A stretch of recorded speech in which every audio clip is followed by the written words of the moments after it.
Hello and welcome to tonight's episode of NASCAR Weekly Podcast. My name is Danny B. Thank you for joining us here tonight. I'm the host for tonight. It is September 9th, 2020, which means it is my 25th birthday. Thank you all for joining us here. We've got a lot to talk about. First of all, we need to wrap up what happened in Darlington, and then we've got some big news involving Auto Club Speedway and Jimmy Johnson's future. Click the like button. Let's get into the show. Thanks for joining us.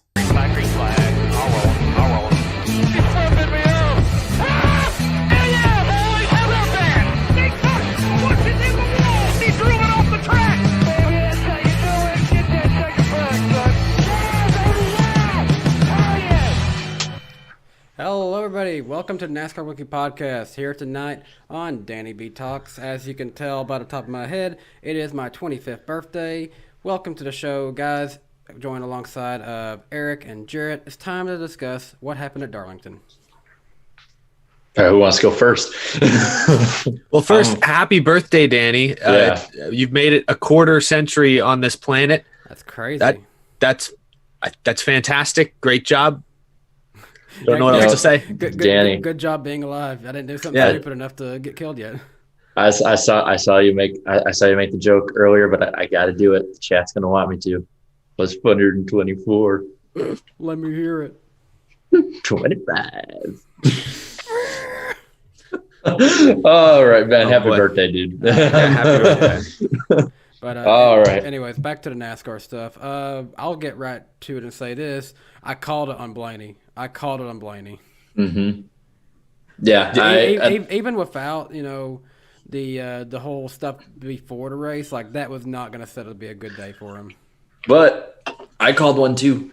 I called Austin Dillon, which I have to admit, even in the moment, still surprised me. I was like, Austin Dillon's having a good run. Then the two leaders take each other out, and I'm like, holy Jesus, I might actually get this one. And then that last corner, I honestly, God, was so surprised that he made that run in the last corner there. If he had one more lap, he'd have won that race. Yeah, if it was just half a lap longer, I think he would have. He mounted it. I don't get why it took him so long to get on the high line. Did you watch the first few laps before that? He was staying the same line Harvick was running. All he had to do was take the high line. He would have had that. He pulled the Chase Elliott move of just sort of not going in the line you're supposed to, because Chase Elliott's done that a lot. I've noticed. Was it 2017 at Dover? He did something like that, and Kyle Busch got by him. Well, that's the whole reason that Truex set up to wreck Elliott anyways, because he dove to the bottom when he shouldn't have. Yeah, and it was funny as everyone was going after Kamikaze on Twitter. I saw after that, your guy crashed too, and he's like, this wouldn't have happened if Elliott didn't give up the high side. Yeah, I'm like, why? Sprite, But no, I honestly enjoyed the race. I didn't enjoy it as much as the Xfinity race because that was just amazing. We'll probably talk about that for a little bit later, but I know, I had fun. I know a lot of people are saying that the Briscoe Kyle Busch one was better than that one, but I disagree. I think that Xfinity race this past weekend was way better. Honestly, it's how long that felt like that was lasting for, and just the overall result of it. I don't know, because I like them both. I like just the man-on-man duel with the Briscoe-Busch one, but the same token on that one, the one with Chastain and Hamlin going back and forth the way they were, honestly, I actually, while I was freaking out when they wrecked into each other and Brandon Jones got by, I really, really wish they would have had that last lap to go at it with each other, because it felt like it was lining up for a 2003 style finish, whether you talk about the Busch race that year or the Cup race. I really felt like I was watching a repeat of 2003. But what do you think, Eric? Yeah, the two of them bearing down on each other at the end, and Hamlin with the aggressive move that just didn't quite work. I mean, it was fantastic. That was as good as Darlington gets. I was right up there with all the other great Darlington Raceway finishes. I thought the Xfinity Series put on a good show, especially at the end of the race there. The Cup Series the end at least didn't disappoint me. I think it maybe dragged a little bit. We were getting used to the 300-mile Darlington races that we saw in May, so 500 miles felt a bit strenuous at times, but at the end of the race, it was great. Once again, I think it's one of those deals where Kevin Harvick, for all the winning, all the dominance he's shown this year, he was just handed a gift. I mean, Chase Elliott, Martin Truex Jr. kind of collectively went in on a present, and I think that's what was all the all the conversation was for the end of that race was between the two of them. And I'm sure we'll talk about the end of that race, but I thought in a lot of ways it was sort of like the double choke at the end, because Chase Elliott giving up the top is the only reason Truex even had a chance to take a swipe at the lead there. And then obviously Truex blew the corner and wrecked them both. He's the one who caused the actual incident. And that was kind of unexpected. Those are two drivers that, historically speaking, typically race guys clean, are not known for aggressive moves. I mean, I know Chase Elliott door slammed Logano at Bristol earlier this year, but we all said then that was kind of uncharacteristic of Chase Elliott. He hasn't done that a whole lot in his career, and he's typically not that kind of guy, but it was pretty wild. It was a wild finish, and Kevin Harvick was the beneficiary. But I agree with what you said, Jared. Well, I didn't agree that Austin Dillon was going to have a great run coming into this week, but he was the standout performer, the biggest surprise of the night, at least in a positive respect. If he can just top 10 his way through the next two races, he's moving on to the second round. And I don't think that many people had Austin Dillon moving past the first round, and he's on his way to doing it right now. I didn't either. Sure. Yeah, I had him out. I didn't have him moving past any round. Actually, I think I had him like second lowest out of anybody. And that's even knowing that like he's not too bad at Richmond either, all things considered. I remember, I think it was last year, he had the incident with Bowman, and I think they were both running inside the top 10 when that happened. Yeah, they were relatively up there in the running order. But this race overall, like, it's like you were saying, Eric, we're getting accustomed to these shorter races. I still, I'm very traditionalist. Don't change the Southern 500 NASCAR. Do not change it to the Southern 500K. Leave it as is. It's one of those races. You just don't mess. We were messing around with it for 15 years, and we finally moved it back to where it was supposed to be. Don't screw it up. It's perfect the way it is. But I got to say, I tweeted during the race, but all of the throwbacks for the most part, it felt like they looked better. They definitely looked better on the TV and actually racing than they did like on their announcements and their renders. And I put on there, it's like this weekend felt like NASCAR Christmas in a way. Like you get all these little gifts and all this build up throughout the weeks, especially this year because everything got pushed so far back and scrunched up because of COVID. But you have all this stuff and all this buildup, and then you finally have this just awesome celebration of NASCAR history in one race. Jimmy Johnson, I love that car. I mean, don't get me wrong. I think that like Bowman and Elliott's car, I think were the two best in my opinion. But I absolutely loved Johnson's car. I think it looked a whole lot better than a lot of the renders were showing it looking. And his fire suit was badass too. I think like, I want to say it was like Junior, I think said on his show, he's like, Jimmy's asking me about like, so what should I do about like the facial hair? Should I have a mix of their mustaches? And I guess Junior's like, dude, you're a 7-time champion too. Just do you. You can do whatever you want. But that's Jimmy Johnson for you. And really quick, Denny delivers. I saw you left something in there. Yes, that is a water cooler Dale shirt. Boss man, it says he scouts the talent, closes the deals, and does it all with a firm handshake. So nice eye there. I like when people notice when I wear stupid shirts. It caught my eye when I jumped into the Zoom call. I was like, is that Dale? I didn't see the caption. I like it. Yeah, I should have just sat there like this the whole time. I'm personally digging the Piston Cup shirt Eric's got here. That's a pretty good one too, man. Yeah, there we go. We all rocking the party shirts for Danny B's birthday party here tonight. And then I've got Under Armour and my hat. But you got the hat. Yeah, the hat seals the deal. But yeah, talking about the throwbacks, I agree. I think Jimmy Johnson in general, well, I don't know if I agree. I don't know if this is what you said, but in my opinion, Jimmy Johnson won the throwback weekend because the car was really great, but the look and the theme, he went all out for it. I thought that was fantastic. You didn't see a whole lot of drivers. Often you see drivers grow out mustaches, got the hair, wear a wig, funny hats, whatever the heck it is. Didn't really see much of that this year for good reason. In fact, even in Jimmy's case, he was wearing a mask over half his outfit most of the day anyways.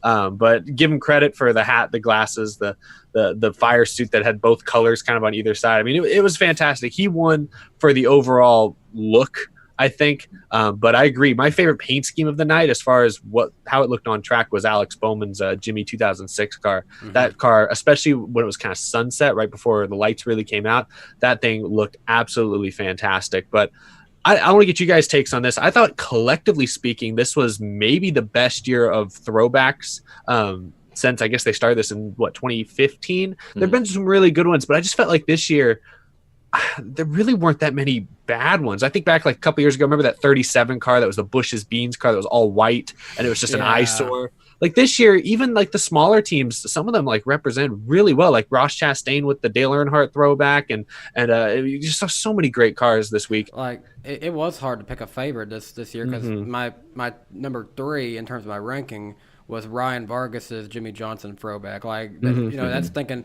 when would someone be saying, "Oh, I'm going to give JD Motorsports my top 3 for best throwbacks"? I'll tell you what, he was running really, really well. Like I know people are like, "Oh, you guys are biased," but it's like for the equipment that he's in, for him to run as fast as well as he did for, I believe that's his first race at Darlington. Man, if he just can get like secure sponsorship, he has a ton of talent. Like this is not a knock on JD Motorsports, but before Darlington, I haven't checked to see what it's changed to now because I think he definitely got to finish outside of the top 20.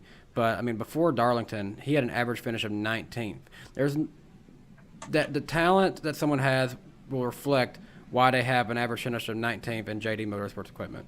Well, and also, I mean, and I don't want to get too much on a tangent here, but I just know that like Ryan was running top 10, borderline top 5 on the final restart at Pocono too, in the Xfinity race. So the guy's got a ton of talent. Like I said, if he can just get that sponsorship secured, I can't wait to see what he has to do. But going back to what you were saying, Eric, about the throwbacks, like I agree. I think, and I'm not just saying Cup, just all together, I think it was the best put together one. I mean, there were some in there that I'm like, really, you're running that one? Like when Suarez ran his throwback to like a year before, I'm like, why are you doing that? Like there's so if you're gonna do anything, try a version of like the old DLP car or something. Like if you're gonna do something recent, I'd say like would have matched the Comscope colors too. That was a missed opportunity.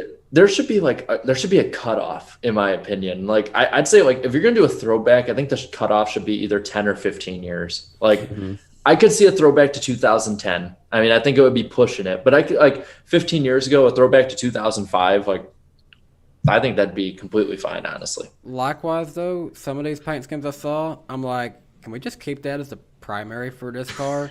Like Bubba Wallace's Cash App car, just run that one. That looks way better than what they actually have. And likewise for Christopher Bell, like that looked really good with the ring colors, actually. I love the old M&M's car coming back too with Kyle Busch. I know a lot of people dissed on it, but I really like the number font with it. I know they should stay with the classic 18 font, but I'm like if you're gonna run like a secondary one, go with that one. And then was it Tommy Joe Martins ran the Janet Guthrie car? Because that one looked really good. I saw pictures of it. I'm like, I like that one a lot too.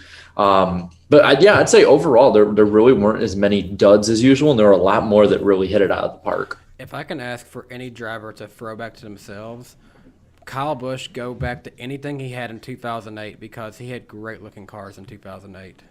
Yeah, that's right. Did he have like the roof had silver numbers that year?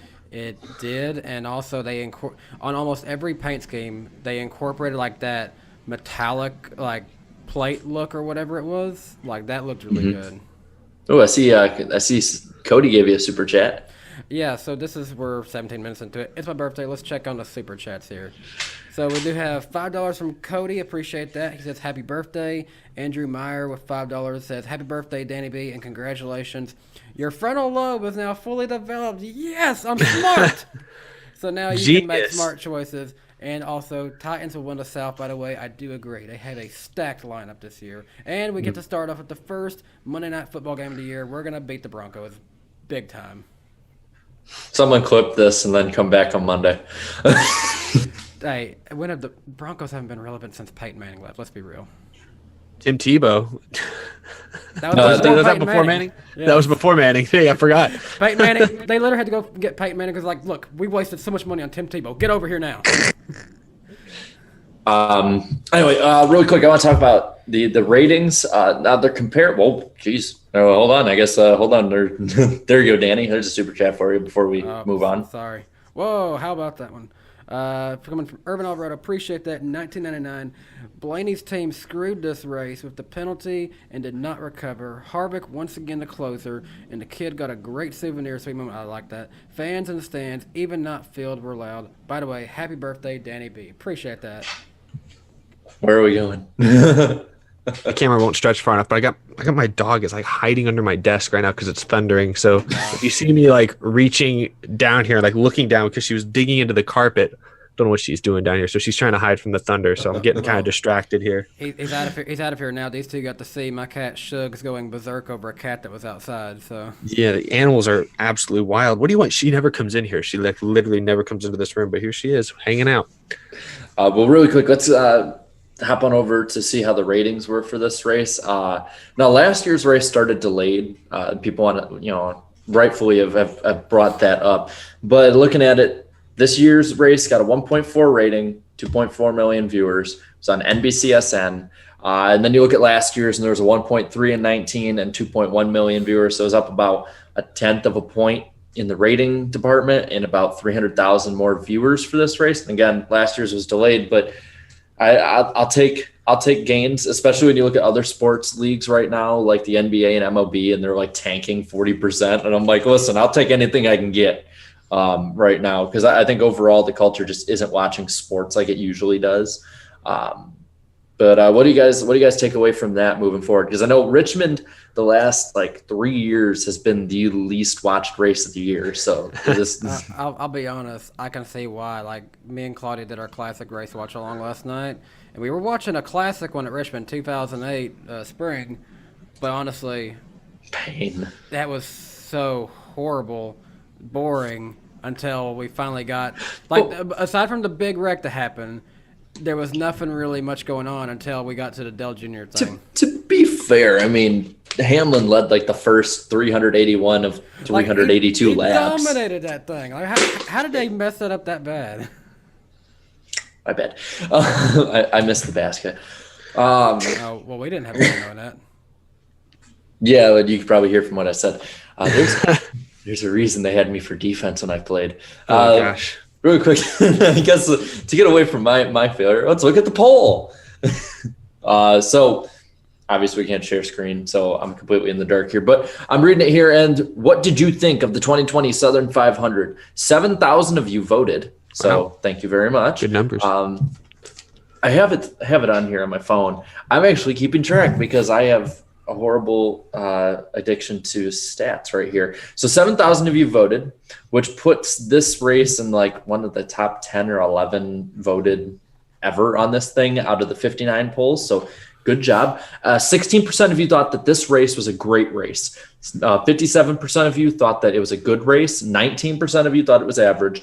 4% said below average, and 3% of you said it was bad. So net positivity of 73% and net negativity of 7%. And I've been keeping track of the Darlington polls both this year and last year.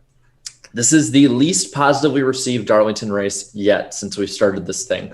The Darlington second race, the shorter one, that one had 88% positivity, same as last year's Southern 500. And the first race back had 87%. This one has 73%. So that's interesting. Especially when you compare like the lengths of them. But looking at what you guys thought in the chat, I immediately hearted this one. Gavin Adcock said that mad respect to Austin Dillon, which agreed. That's pretty cool at the end there. Denny Delivers says Chase Elliott, yeet or be yeeted. Truex, I have chosen yeet. that one got me too. Carnation, shout out to Austin with the absolute send at the end. I like that one. So we should, next time somebody completely dive bombs and actually wins, we need to call it the send at the end. Let's see. Eric Core says, Truex, finally, I can cap off my consistency. Harvick, hippity hoppity, consistency is my property. I like that one too.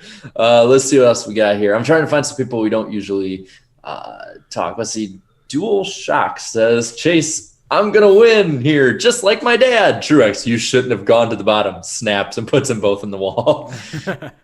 Let's see what else we got. Michael Jensen says, it's throwback weekend. All Truex did was throw back to Carl Edwards' video game attempt from Kansas in 2008. Oh, I know this dude. Black Flags Matter, Xfinity over Cup. I agree. Right now, in my opinion, the Xfinity series is the best series. I think just everything is mixed together perfectly right now to make it that way. You got, enough inexperienced drivers driving cars that are hard enough to drive at good enough tracks with a good package. I think it just all mixes together perfectly right now. Let's see what else we got here. I'm almost really quick before I get to the bottom. I want your guys' takes. Is it going to be positive or negative? I'll go positive this week. I think we'll get a positive one. I'm going to say it's positive as well. All right, birthday boy. There we go. That prediction. English is hard. I can't speak. I'm just gonna go down to the bottom one. There's so many. There's like 350 comments here. The last comment is from, and this is getting out of hand. Evan Necula with the last comment on here. I believe there's a reply. So I don't know, but it says Austin Dillon deserves a little better than RCR. So I'd say that's positive. I'd say it's positive. Yeah. It's mostly positive. I've seen Evan in a lot of our comment sections. He's usually very positive. Yeah. Oh, and then the comment is, you got a long name, dude. I'm not going to read the whole name, but says, I think Austin is trying to tell us now he has talent. I mean, a lot of that's positive too. So yeah, so we got a double whammy of positivity. So yes, thank you all for voting in the poll. I love doing this every week. It's one of my favorite things. I went through, because now you can look back at all of your past things that you put on the community tab, like all your past posts. So I'm like, I might as well just look back at all the polls and stuff. And I'm like, hey, this is surprisingly positive. There's actually only like 10 or so that have ever been under 50% net positivity. So we got a positive group of people watching. But so yeah, that's the poll. And I guess we can get into some of the bigger news stories if we have nothing more on Darlington to talk about. Yeah, sure. Is it quite the lightning round or just bigger stories? No. We'll get the lightning round about a half hour, but there's a big story about a certain California track. I don't know if I think it's something like Sonoma's getting a new winery down the road from or something like that. Is that correct? No, they should go back to the layout they had from like 2002 on to like 2 years ago. All right, let's be real. I'll lead us in with this one. If Alex Bowman wins at a track, they're going to change it. Because Auto Club, they're going to change it.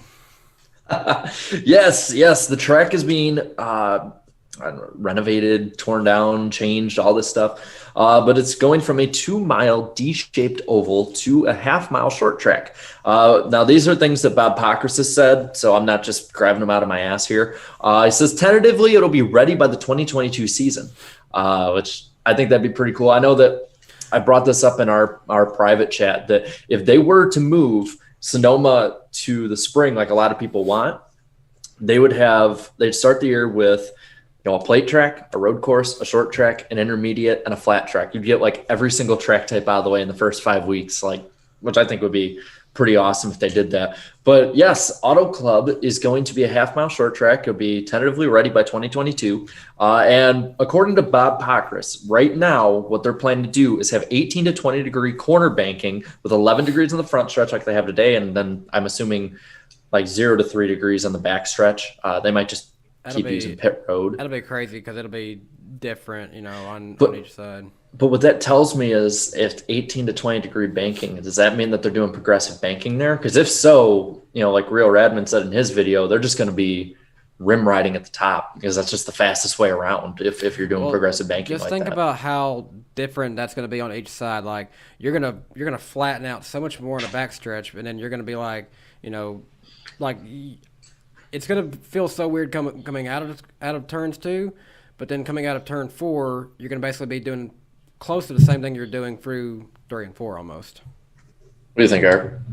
Yeah, it's going to be interesting if they're going with progressive banking. At least we know it's going to be they're intending on it being kind of a higher bank track, kind of similar to Bristol in that sense, or maybe Iowa, at least the way they do progressive banking, perhaps. With the tight corners, I agree. I think with as tight as it looks like those turns are going to be, I would tend to believe the top would then be the preferred line. I don't really care what the preferred line is as long as they can pass. That's what it is. The problem with like 20 when they first added progressive banking to Bristol was there was no real easy way to pass on the bottom. Everyone just took the high line and that was it. Mm-hmm. And you kind of lost the opportunity to bump people out of the way because they stay in your line. They just slow you all down. There's nothing you can really do there. What's the solution? 65 pounds of PJ1. Let's go. I mean, and honestly, though, what they have done, they've also grinded some things away at Bristol. Like it's it's a much better. I think the Bristol they have now is almost perfect, quite frankly, except in the All-Star race. They went, I don't know why they just decided to put way more PJ1 than usual. That was a mistake. I don't know what they were thinking there. They're getting to where they want to do like the whole track in it pretty much. No, I'll bring this up. I'm looking at the Fairgrounds Wikipedia right now, and their turns are 18 degrees of banking, and that's just straight across, no progressive banking. And their preferred line can be the bottom, but I noticed at least when Danny, Darian, and I and Claudio were watching the Masters of the Pros 150. Yeah, they weren't using like the very high side, but they were using the middle groove a lot, especially on restarts. And it was very racy. Now, granted, they're not going to have the banking at the front stretch. They don't have the same banking in the front stretch. I have 3-degree banking on the whole track.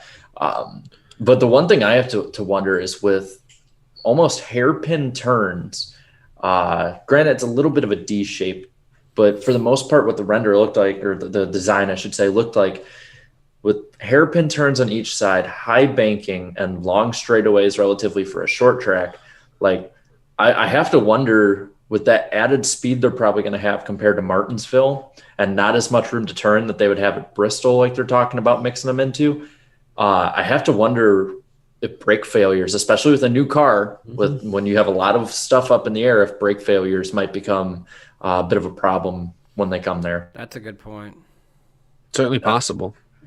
I'll be honest, because I saw, I was right away like, yes, let's do it. More short tracks. I've been on the more short tracks train since I was like 7 years old. So like it finally paid off, man.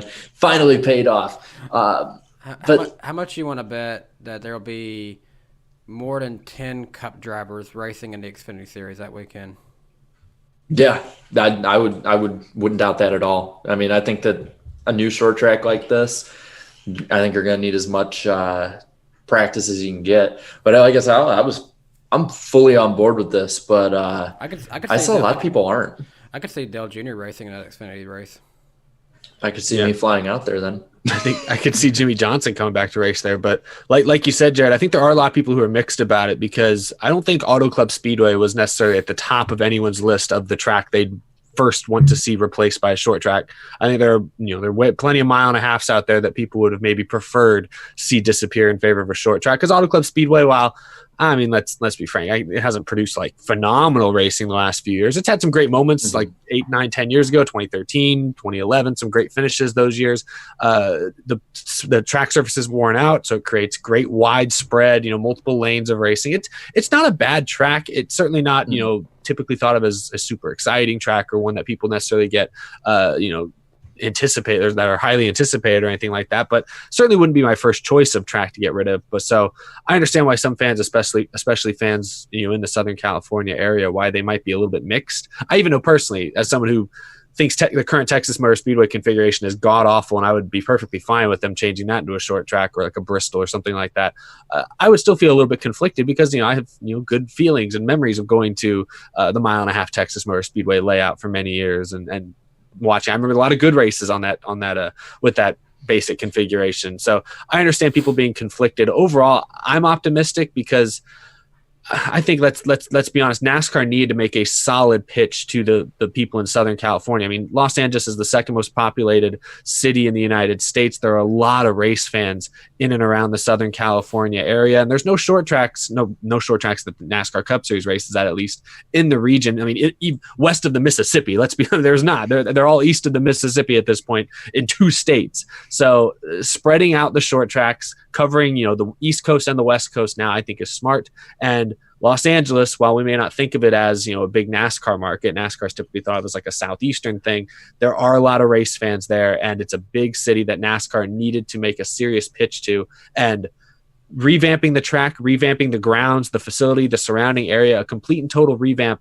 in my opinion, shows not only fans like us who don't live out there, but especially fans who do live in the area, that NASCAR is here to stay, and NASCAR clearly believes in bringing racing to that region of the country. So I think this is a really good pitch to current fans of the sport that live out in California or the surrounding area, as well as a good pitch to maybe potential fans that maybe haven't been to a NASCAR race before, but if this track turns into the spectacle I think it could very well become, I think you could reach a lot of new fans in that area. So I think ultimately it makes a lot of sense. Of course, Auto Club Speedway is also a NASCAR owned track, so it was easy for them to make this change relative to changing a track like Texas Motor Speedway. But it's I don't know. I can understand why some people maybe would be conflicted, but personally, I'm optimistic and I'm excited for it.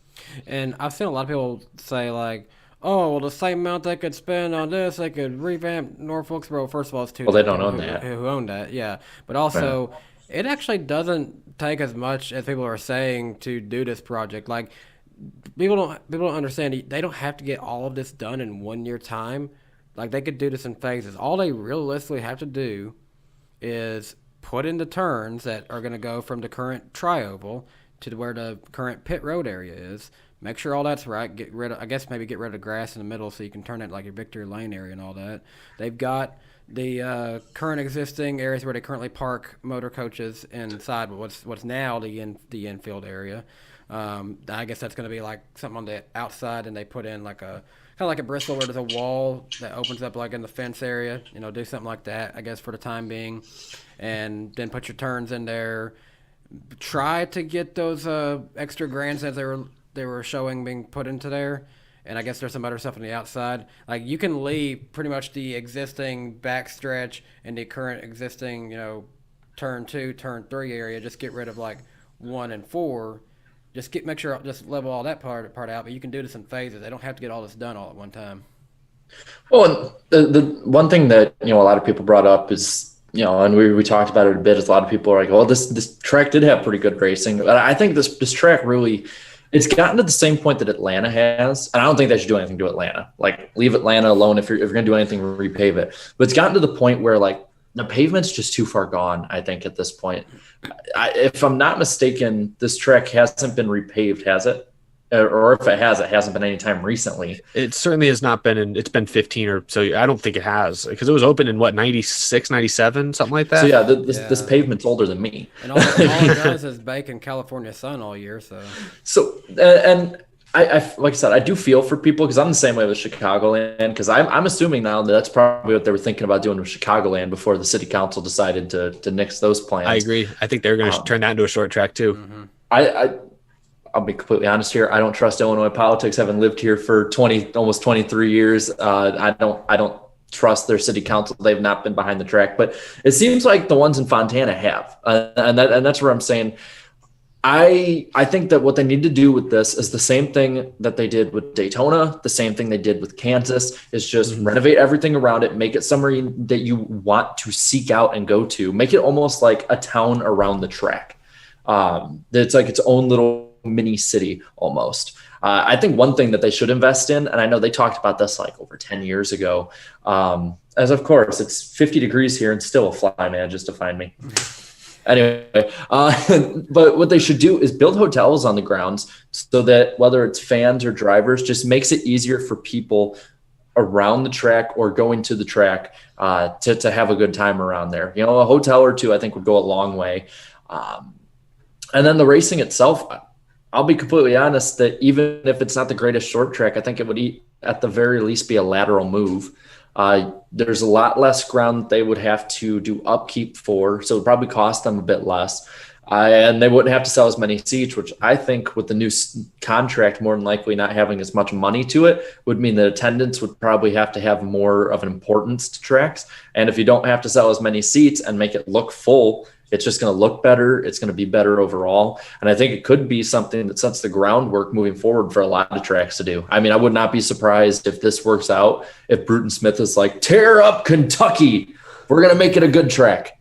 Or, Texas, like we were saying, or whatever other track that needs to be updated. But I'm 100% behind it. I know that there's a lot of people who are upset, and I do feel for them, because I do like Auto Club. One of my favorite races ever is a 2013 race there, just the overall race and the finish. So I feel bad, but I think that this is something that needs to happen. And I brought it up in my video. This is when this opens tentatively in 2022, unless they add a short track next year we're not hearing about. It will be the first time since 1971 that they have added a short track to the Cup schedule. Like, wow, that's a historic change of pace compared to where we've been going. Like I said in there, like the last time they added a short track onto the schedule was before they had a real alignment of the schedule. And it was before drivers like Jimmy Johnson or Jeff Gordon were even born. Like, that's how long ago it's been. So I'm all for it. And I think it speaks volumes to where NASCAR is trying to go with it, as there's I think a cricket in here too. It is getting goodness. The Rainforest Cafe. Instead of 100 degrees, it's 56 in here. Wow. Yeah. I feel good, man. It's a 50-degree difference in 1 week. I know, that's insane. Well, yeah, I just think in general, a lot of it all still just has to do with location. I think you're right when you talk about Chicago. I think they were planning on turning Chicagoland Speedway into a short track a few months back until the city struck down some of their plans. If you remember looking, I don't remember if we talked about it on this show. I know I did on my show. They had blueprints and showed Chicagoland, and they showed warehouses kind of chopping part of Chicagoland in half. I think they were going to turn into a short track as well, because Chicago's a big city, LA's a big city. NASCAR wants to move into those big markets still. I know people say NASCAR needs to stick with their roots, and I would love to see a track like North Wilkesboro come back one day. But right now, if you're going to spend $100 million to revamp a track, are you going to do it to a track in Los Angeles area or in North Wilkesboro, which is like 2 hours away from like 8 other NASCAR tracks that are already having a hard time selling out tickets? Like, I'm just being completely honest. As great as it would be to see some of those tracks come back, LA and Southern California is just too powerful of a market. So I think NASCAR is making a smart decision here.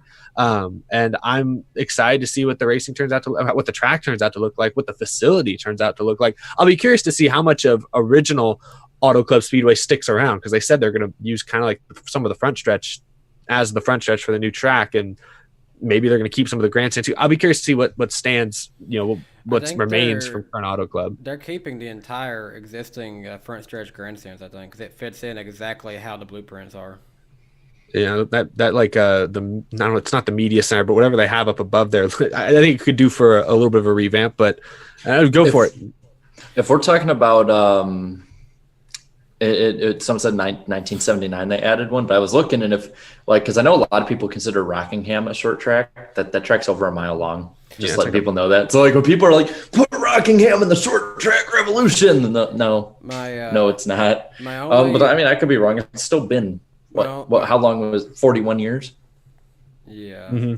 My only advice for the folks over at Auto Club is don't try to make this into a stadium short track. Like, honestly, there's way too much seating at Bristol now. Used to, there was a demand for that. Honestly, Bristol could use them cutting down the seating in the turns, honestly, just because that's a little much. It looked like they were using maybe a third of the seating they have now, is what it looked like, almost based on what they had, and then they added some more. So I'd say probably 40% of what they have now, which I think is 72,000 or something like that. So if you're using about 40% of that, I'd say like 30,000 would be the sweet spot. Like, that's about how many come to NASCAR races now. Like, you look at Martinsville, and that has like 45,000. I think that's maybe 60% full. So Martinsville, I think, is my favorite like setup for a NASCAR short track, as far as like it has a stadium feel, but it's also, they've spread it out good, where it's like it's not everything like. It's not like Bristol, Bristol's just too much. Yeah, I'd agree with that too. But yeah, I mean, just as long as they know where they're going and what, like, when it comes to the track itself, popularity, all that stuff, as long as they have everything realistically planned out, like, we're not going to overbuild like we did in the 2000s. I think it should pan out. It's just a matter of seeing. But I mean, Steve Phelps, what was it, like a few weeks ago? Steve Phelps, like, we're listening to our fans. We're trying to get short tracks on. And it's like, well, you got one. And I don't think this is the last track that's going to be converted into a short track. I'd be fine if 2 or 3 mile and a half tracks got converted to a half-mile bull ring, honestly. Well, yeah. With all that being said, it sounds like we're all in favor of this, and we have a few super chats to read out here, so I'm going to take some time to acknowledge some of those. Nicholas Gray, he is the only member of DannyBTalks, and you can join as a member for $1.99. He gave a $20 super chat. He said, here's a 20 to sing the best happy birthday song for Danny B. I'll let you guys sing that since we're done with super chats for me. Well, it's a copyright song, by the way. Is it really? Yes, someone has the copyright on Happy Birthday. Okay, well then you can sing "This Ain't the End of Me" then. GN gives $5. As someone who's gone to ACS since 2010, I'm mixed about this. I've grown up with the 2 mile oval, but I'm also hopeful for the short track to succeed. So that's all I ask is for people to give it a shot. Like, because I know a lot of people are like not crazy about it just because they like what they like. But I mean, I've said this too in my video. Like, as an old school fan, I've been told now for about 15 years I need to compromise and move with the times, and now I can finally play it on everybody else, man. I'm kind of happy with it. Like the tables have turned a little bit because of like, at least in this regard, it seems like NASCAR agrees I was right. But yeah. So you just made me think of this. Did I ever tell you guys that I found out why I'm able to use like "This Ain't the End of Me" and it seems like a song that should have a copyright? Is it copyright free? Well, it is now, but I found out why. It's because the band White Comic, they were based out of the United Kingdom. Well, they've actually since broke up, so like none of their music has any kind of copyright on it, just because they're not together no more. That just sounds like they didn't think ahead. Because I know a lot of bands. There's a lot of bands that have broken up and they have the copyright just collectively. It's like they did not think that through. Yeah, things must operate differently in the UK. I don't know. I don't know how they. Because I went to their Facebook and one of their the lead singers now with like another band, so it's like, okay, anything that was White Comic, it's free to use. They forgot to get the copyright when they got some water. Sorry, I had to jump on that one. We should still come up with our own freestyle happy birthday song for Danny B. You go I first. didn't mean to put us on the spot there. Eric sent you a happy birthday rap for you, Danny. No, I'm not going to do a happy birthday rap. Let's do it. Nicholas, for such a generous super chat, we have to give it an effort. I mean, you've got a guitar back there. Just get to work, Eric. Oh, I do. I don't know how to play. Yeah, I don't know how to play much there, but yeah, I don't know. Should we just go for it and then say F copyright? I need to know that you're going to jump in because I'm going to like lead in. Okay. If there is a copyright, I'm just going to dispute it and say it's a fair use. I need like a harmonica that goes like, it's like the pitch right, you know? Wait, Dale call. Where's Dale call? Oh gosh. Oh, let me get far away from the mic so I don't blow it out. Let's just like stop. I'm going to match the pitch of your Dale call, okay? All right, hold on. I want to see how far back I can get from it first. Okay. Am I far enough back? That's a big garage. Yeah. It's still broken. It still blew it out. How did that happen? Oh, happy birthday! Can you hear me now? I'm a tenor. Happy birthday, Danny! I didn't think we were gonna go like blues here. Well, since my baby left me, it was Danny's birthday. Okay, anyway, let's actually say it. Happy birthday to you. Are we gonna like clip out of this? Happy birthday to you. Happy birthday, dear Danny B. Happy birthday to you. That was nice. Oh, this is almost as bad as when y'all sang the national anthem to playing Heat 4. Oh gosh. This is someone better have clipped that. I don't think anyone's copped right now. We didn't sound anything like the original. All right. Before the lightning round, we should probably go to one more thing, or maybe two, depending on how much we cover. You guys want to talk a little bit about the playoff grid before we head off into the lightning, or before we ride the lightning? Yeah, so I guess I can read them off if you want. Yeah, update everyone at home because we know what the points are, but you know, for everyone else who doesn't. Harvick is good to go. He won. Shocking. Yeah. Kurt Busch, maybe one day you can come on. We'll see. We'll work that out. I just see in the chat. They tag me. Okay, so points-wise, people who are in right now. Denny Hamlin, he's in by 54 points. He's in second. Joey Logano's in third, plus 27. Brad Keselowski, plus 22 in fourth. Then you got Alex Bowman. He's sitting in fifth, plus 19. Eric. Martin Truex Jr. is up by 16 in sixth. Chase Elliott, plus 12 in seventh. Austin Dillon, plus 10 in eighth. William Byron, plus 9 in ninth. Kyle Busch is plus 7 in 10th. 11th, Kurt Busch, plus 4. I don't know which one is 12th and which was 13th. Almirola or Boyer, they're tied, so they're both there. Custer, minus 3 in 14th. 15th, and 16th tied are Ryan Blaney and Matt DiBenedetto, minus 17. And I just got to say, the one thing I noticed here is the Fords are in a bit of trouble after the first race here, because the bottom 5 on the grid, no matter how you look at it, with Boyer and Almirola, the bottom 5 are all Fords. Yeah, and at the very bottom are 2 Penske or Penske affiliated Fords. Blaney, of course, with the 10-point penalty coming into the race was not good, but also had a lot of issues in the race itself. So he's in a huge hole early on, and DiBenedetto as well, who came in with no playoff points and also ran like garbage. And even though they surprisingly finished very well, Logano and Keselowski both had big problems during the race at Darlington. Yeah, they overcame a whole lot. Like Keselowski tore up his whole right front and still came home like 11th or something, right? And Logano's left rear was mangled. He finished top 5. Like they persevere. That's impressive stuff. Austin Dillon was the big winner. What's he? You said plus 10, I think. Yes. I mean, that's big for Austin Dillon coming into this race with. I think he only had those 5 playoff points from his 1 win. So that's a pretty big deal. If I had told you at the start of the year that even after the first playoff race, even no matter all this stuff that happened, that because of playoff points and because of the first race, that Austin Dillon would be ahead of Clint Boyer, Kurt Busch, Eric Almirola, Ryan Blaney, Matt DiBenedetto, and Kyle Busch, would you have believed me? That certainly is shocking. That is a good pull. A few of those maybe, but that's just, especially the Kyle Busch one. Like Kyle Busch is only 7 points in, and Almirola has been pretty consistent, because didn't Almirola finish like 9th? He just didn't get stage points. Like, it wasn't like he did bad. No, the problem with Eric Almirola is he has 0 wins this year, so he's already starting behind the 8 ball a little bit compared to some of these other guys. But I believe he's consistent enough. He'll be okay.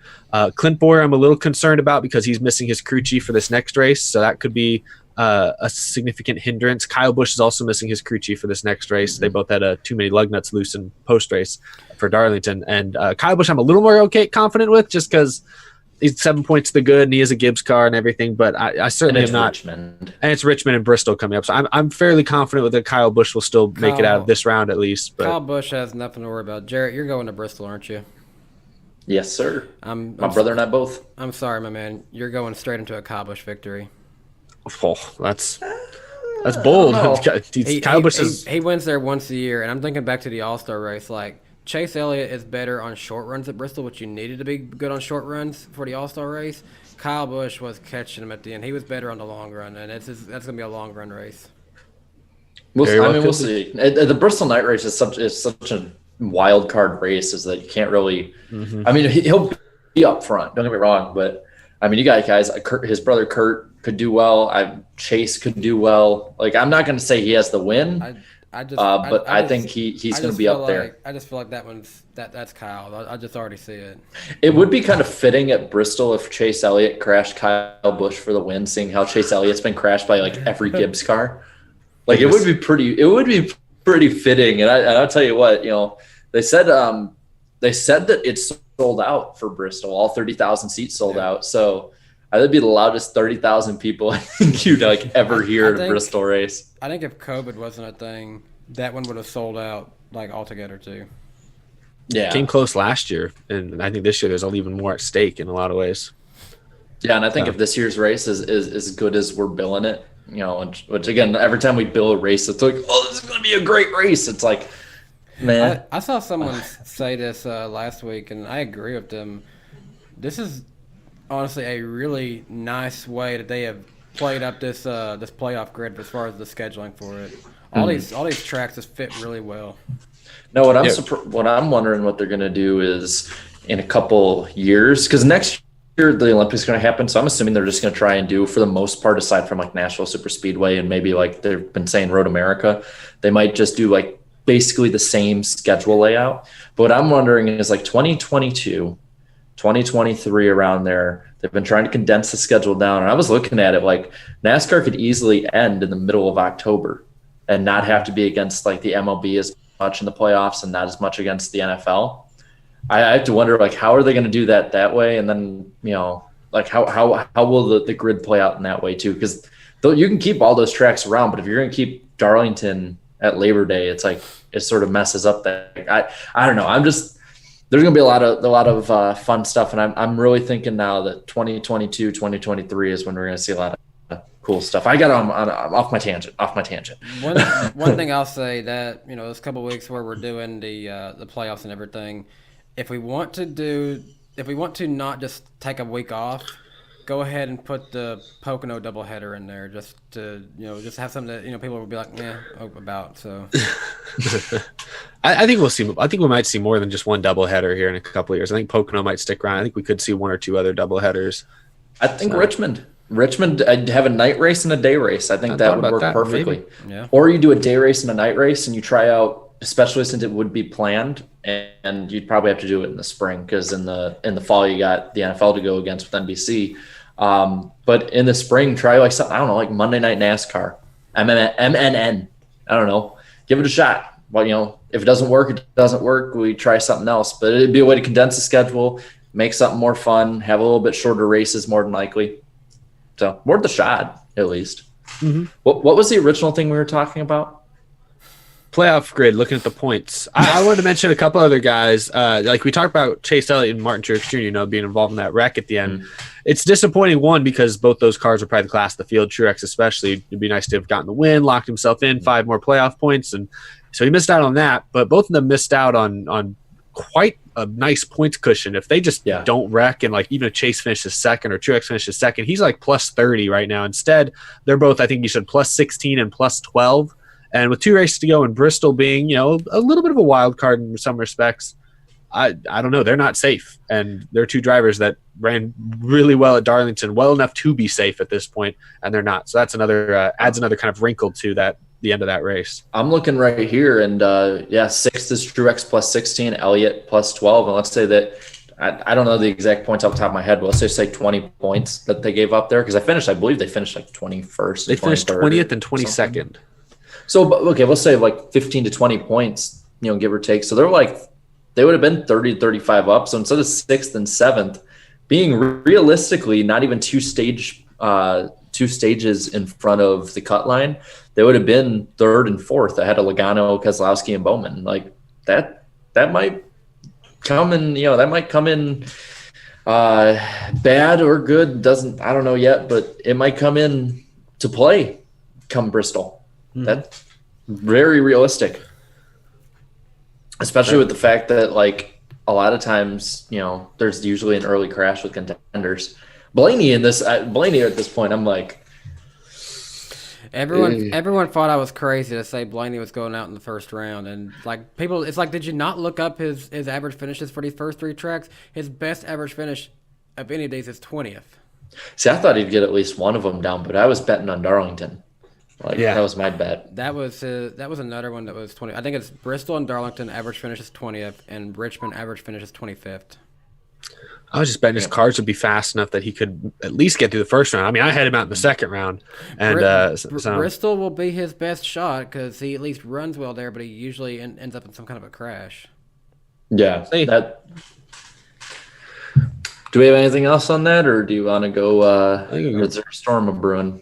I feel something in the air. The wind has picked up. My dog is still here cowering, so that can only mean one thing. Hold on, guys. Should I do this again? Tennessee just went under a severe thunderstorm warning. Here we go. Lightning round. Now I get to watch on my screen and see if I got struck by lightning. That's great. That's awesome. So the lightning round, ladies and gentlemen.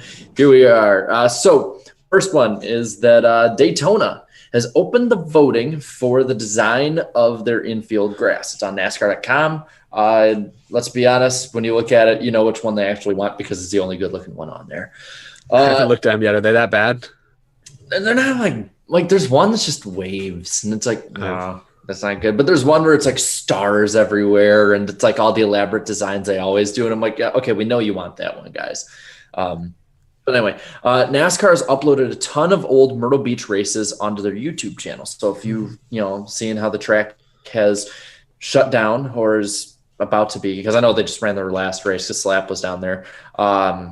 If you want to watch some old Myrtle Beach races from the 80s and 90s, they're on NASCAR's main YouTube channel right now. They upload like 12 of them at once. I'm probably going to wait and do one of those as a classic watch along probably in December. John Hunter Nemechek and his girlfriend have announced that a baby is on the way for March 2021. Same deal for Timmy Hill, and he's going to have a kid coming along the way. So I guess there's a bit of a baby boom coming up in NASCAR. So good for them. Congratulations. And then some guy who ran in the truck series also had a kid today. Oh, yeah. Is that dude who really likes the number 69. Nice. Yeah. Greg Biffle, yeah, congratulations to the 50-year-old man having a newborn baby son. His name is, let me see if I have it right. It's written down on here somewhere. Ryder Jack Biffle. RJB. Interesting name. I like the initials. Bristol Night Race is sold out. I already said that earlier. Phoenix Raceway has confirmed that its capacity for all 3 championship races that weekend, or I don't know if they're doing for ARCA. I know the main 3 series, this is what they're doing, is 20%, which will be 8,400 attendees. That's so sad. For each of the championship races, priority is given to season ticket holders. So basically, like if you wanted to fly out there like I did, you're not going. Sorry. And I can also say this, I'll get into further details with you on this, Jarrett. If people was wanting to get tickets to Talladega, you probably should have already ordered them because they are in the process of reassigning them now as we speak, so they're probably about to cut it off. Interesting. BMW, because I can't speak in NASCAR. No, they're probably not going to be. It was just a tweet with the orange cone. Just a funny thing. I think on that, I think BMW has certainly had a conversation with NASCAR as well as I think other manufacturers. I don't think anything's imminent though, but I don't want to act like there's no chance. I think 2 or 3 years from now, if BMW comes into NASCAR, I wouldn't be shocked. I'd be maybe a little surprised, but I'd be like, I wouldn't be shocked. But, people are acting like it's going to be like next year or when the next. No, I don't think this means that they actually have anything signed or even that deep in any conversations. But yeah, tell you what, they knew how to get attention to themselves. So the way I see it is, hey, if they see all these fans reacting like, "Whoa, BMW, yeah, come to NASCAR," that might speed up some of those conversations if they realize that fans are excited about it. I don't know. That's true. NASCAR's most popular driver voting is open, so it's going to be a tightly contested race. What am I even saying? Just vote for who you want, but you know who's going to win. Christopher Bell's going to win. I thought Quinn Hoff was going to win. Hey, not enough people can pronounce his name. You got a fair shot in the Trucks and Xfinity series. Yeah, good point. That's true. Matt Kenseth recently said that he's more than likely not coming back after this year. Sorry, Eric. Good. Your reaction to him being done is my reaction to The Walking Dead being done. Yeah, I mean, I like Matt Kenseth. I only want him to be done if he really feels like he's done. I think he is. I think this year's been fun in some ways for him. I think this year's also been a real pain and kind of a drag in a lot of ways for Matt Kenseth. So I get out of here. You're like me and Jarrett were in 2017. We were tired of watching him suffer. Yeah, I mean, I genuinely, I was at a race last year where he won a tough super late model race against some of the best super late model guys in the Midwest. He's not a bad driver. He slipped. He's certainly not what he was 10 years ago. I mean, he's 48 years old now. He's just not quite what he was 10 years ago. I think he could still win a race in top equipment. He almost won this year. I mean, in Indianapolis, but he's certainly not as good as he once was. And I hate to see him. I don't want to see him to drag on his career like Bobby Labonte did, racing for mid-pack teams and just doing things like that. I mean, that was pretty bad. Yeah, I don't know. I'm ready to see Kenseth leave as soon as he can. I'm sorry, honestly. I just looked at the super chat. Oh, that's a good one. I want to hear you read this. From Inside Uranus, $2. Happy birthday, Danny. 1 year closer to death. Technically, every second we're another second closer to death. There's a South Park song about that. I'm not going to sleep tonight. Anyway, continuing on. Adam Stern reported this last week. We talked about it a bit. 5 celebrities doing a video series to educate new NASCAR fans on the playoff system, starting with Mario Lopez. It's lame. Okay. I admit that I jumped the gun on being like, this is stupid. Like, if you have to have someone explain it, but at least have someone explain it well. Like, it's like bocce.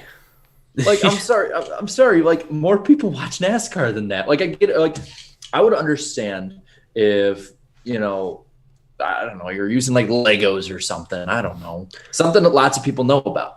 But it's like, not many people know about bocce. I'm sorry. Like, it's just not something that's known in America that well. I could have done a better job trying to make it seem like it's like wrestling. Like, I don't hate NASCAR using celebrities to do it. That's fine. I get it. The whole thing is meant for people who aren't really big fans of NASCAR. You know, I get it. But no, I agree with you guys. The way the Mario Lopez video was, the way the metaphor they used did not make it easier to understand. I feel like, honestly, the NASCAR playoffs aren't that complicated. If you really just want to explain them in a high level sense, you know, it's 16 drivers, 4 rounds. Each round, 4 drivers get eliminated. And then there's a championship round where the highest finisher of the top 4 is the champion. I mean, then you can get into more detail about, you know, there's playoff points that carry over round to round. But in a high level sense, people get 16 to 12 to 8 to 4 to 1. I think people get that very quickly. You don't need some convoluted metaphor to explain it. So that was I think a waste of budget personally. I just hope that it never gets leaked how much that he was probably paid for that, because there'll be a lot of people upset about it. Maybe some people we even know too, but we'll stay off that. Really quick, 2 last things, unless there's something on the first page I missed. There, of course, is. The next gen car will keep the 110-inch wheelbase that the Gen 6 car has. Before anyone freaks out, it's been this way for the most part on Cup cars since the mid-'70s, from what most reports have said. So it's basically not news, but it's news. Just be like, hey, there's something. It's the same as like what IMSA runs too. Like I think it's or something like that. Or most of the cars, not a lot of the cars in IMSA, but a lot of sports cars and other series runs. So I don't know much about it. I'm not a car. It's not going to make a guru to that extent, but I don't think it's going to make a major effect or anything. Most of the other stuff that they announced so far about it, like, makes more changes to the racing or to just the driving in general than this one. This is just like, it's just saying something so that there's like that added little bit of detail in there, but it's not that much. Toby Christie announced this. He's the one I saw this announcement from. Ty Majeski is out of the 45 truck at Richmond. Trevor Bayne will be driving that truck, which that one I have to admit came out a little bit out of left field for me. But when you have a track being changed to short track, that kind of beats it. I guess owning a coffee shop's getting a little too boring for Trevor Bayne. Yeah, I didn't know Trevor Bayne was really itching to get back into NASCAR. Of course, you know, he made that start this last week and had mechanical issues early on, it looked like. But Ty Majeski, I feel bad for Ty Majeski, because I think Ty Majeski, he's really good at short tracks around the country. He's really good. And then, of course, you know, Xfinity with Roush, he was not good. He had a lot of issues there. Some of it his fault, some of it just bad luck. And then this year with Nice Motorsports, he's been disappointing. I know that Nice Motorsports, their equipment isn't quite as good as last year's. I don't think they have the same sort of affiliation with like GMS as they did last year. I may not be entirely correct on that, but you're right. The trucks aren't quite as good this year, so I didn't expect him to put up Ross Chastain numbers, but I thought he'd at least contend for a playoff spot, and he's not. He's not really anywhere close to contending for a playoff spot. So I wonder if this is – I mean, he's supposed to be the full-time driver of that truck. Are they just replacing him now with Bayne for the rest of the season? Is this sponsorship money ran out? Like what? I don't know what happened here. It kind of appears that Trevor Bayne is going to finish this season. And Trevor Bayne of all people, like, no offense to Trevor Bayne, like, you know, he's a Cup Series winner, but is Trevor Bayne really the guy you want to bring in there to keep your truck on? He's still got a name that if you're trying to sell to a sponsor, they are going to know who Trevor Bayne is, at least. I found it interesting, though. He's still been around the sport, because when I was walking to the garage at Daytona before the 500 this year, I saw him there. And he was talking to different teams and stuff. So I don't know how much he's been in the sport, but it obviously hasn't been just like he's, you know, it hasn't been like Carl Edwards where he's off on a farm in the middle of nowhere. I think he's done this timing-wise for a reason, because where are we going next week? Bristol. That's a track he's wanted to win at all his career, and he's come close to it. Back in the Xfinity Series, he had a few races where he looked like he could have won there, and, you know, something happened and didn't get it done. But I think he's setting himself up. He wants to try to win that race. See, 2 more things on this page. I think 1 more thing on the back. Kurt Busch is joining the FS1 booth for Richmond in the truck race this week, as well as the 6 other playoff truck races. So Kurt Busch is going to be in the booth more. I hope that becomes more of a fixture after his career, because I'll tell you what, I liked having Kurt Busch and Kyle Busch in the booth together. That was just fun to listen to, 2 brothers going back and forth. And then per Adam Stern, Bubba Wallace announces a new clothing line with Urban Outfitters. So the sponsorship bucks keep rolling for Bubba Wallace. Still waiting on that 2021 announcement, though. Where's he going? What's he doing? What's going on over there? He's going to sit on that thing to the last minute. The sponsorships are all nice and everything, but I want to know what car they're going to be on. I don't blame him though, because if he has all the chips are with him right now. That's true. He has everything that he could want. He has every single hater's tears to fuel him too. I guess that there's that, but I feel like that's going both ways. People focus too much on that, in my opinion. I think he has as many haters as he has. He has a lot of very vocal supporters as well, Yeah. and I think he's in an okay spot. He certainly is now a more polarizing figure, not entirely by his own doing, and so it is what it is. I mean, Kyle Busch, as polarizing as he is, you look on his fire suit, he's got more sponsors than anyone in the Cup Series. So. I don't know. There's something to it. I think he's got a good thing going for him, and he can basically pick of all the Open Cup Series cars right now. He can basically pick which one he wants to go to next year. And then let's see, looking right here, 34 years ago today, Dale Earnhardt cleaned off his windshield at Richmond. And this is, someone brought this up in the chat. Jimmy Johnson replied to our buddy Noah, and he said, told him to stay strong. So that's pretty awesome. So for a fact that Johnson's seen that awesome paint scheme he's done. So it's been awesome to see how many people have reached out to him, and if we didn't say this, he's gotten back on Twitter today. Yep, and he's getting back on track, which is awesome. So Noah, if you're watching, we love you, buddy. And actually, that pretty much ends it. It's actually a positive way to end the lightning round for once, without me saying some smart ass thing. So yeah, that was the lightning round. Am I getting struck by lightning again, Danny? That was the rainbow at the end of the thunderstorm right there. All right, there's the lightning. You got struck. Oh. Dog moved. Wait, where's she at? There she is. She's laying on the ground there. She's Next to the car. She's gonna get struck by lightning. Be careful. I know she's been struck. She's dead actually. No, she's been she's been hit. Anyway, okay, so let's see. I'm looking here. We got two more stories to cover. Let's get the lesser of the interesting ones first, because the other one I think we'll talk about for a bit. So Geico will not be returning to Germain Racing in 2021. No sponsor is signed with the team, and they are exploring a sale of the team overall. And on top of this, Geico is an official sponsor of NASCAR, which has brought a lot of controversy to this. And some of it's kind of, I admit, kind of warranted in a way. Some of it isn't. But what do you guys think about Germain Racing possibly selling off the same way that Levine Family Racing did? If this happens, I don't see Ty Dillon sticking around with whoever takes that. Honestly, I could see Ty Dillon going back down to the Xfinity number 3 car. They bring that back. I really don't know where Ty Dillon goes. I think there's a part of Ty Dillon that doesn't honestly want to be tied to RCR, but I mean, talking about focusing on Germain Racing, this is a problem. I can't remember if we talked about this on the show at all last week, because I don't remember when the first word of these rumors broke, but personally, I think this is indicative of a much bigger and wider problem that a lot of small teams, Cup Series, Xfinity Truck, are all going to be facing, especially since it sounds like next year there's still a chance that many races will not be run with full capacity. Many races might be one-day shows, and they still haven't announced hardly any of the dates for next year's race, which makes it extremely difficult to sell sponsorship. Truth is, Ty Dillon's never on camera.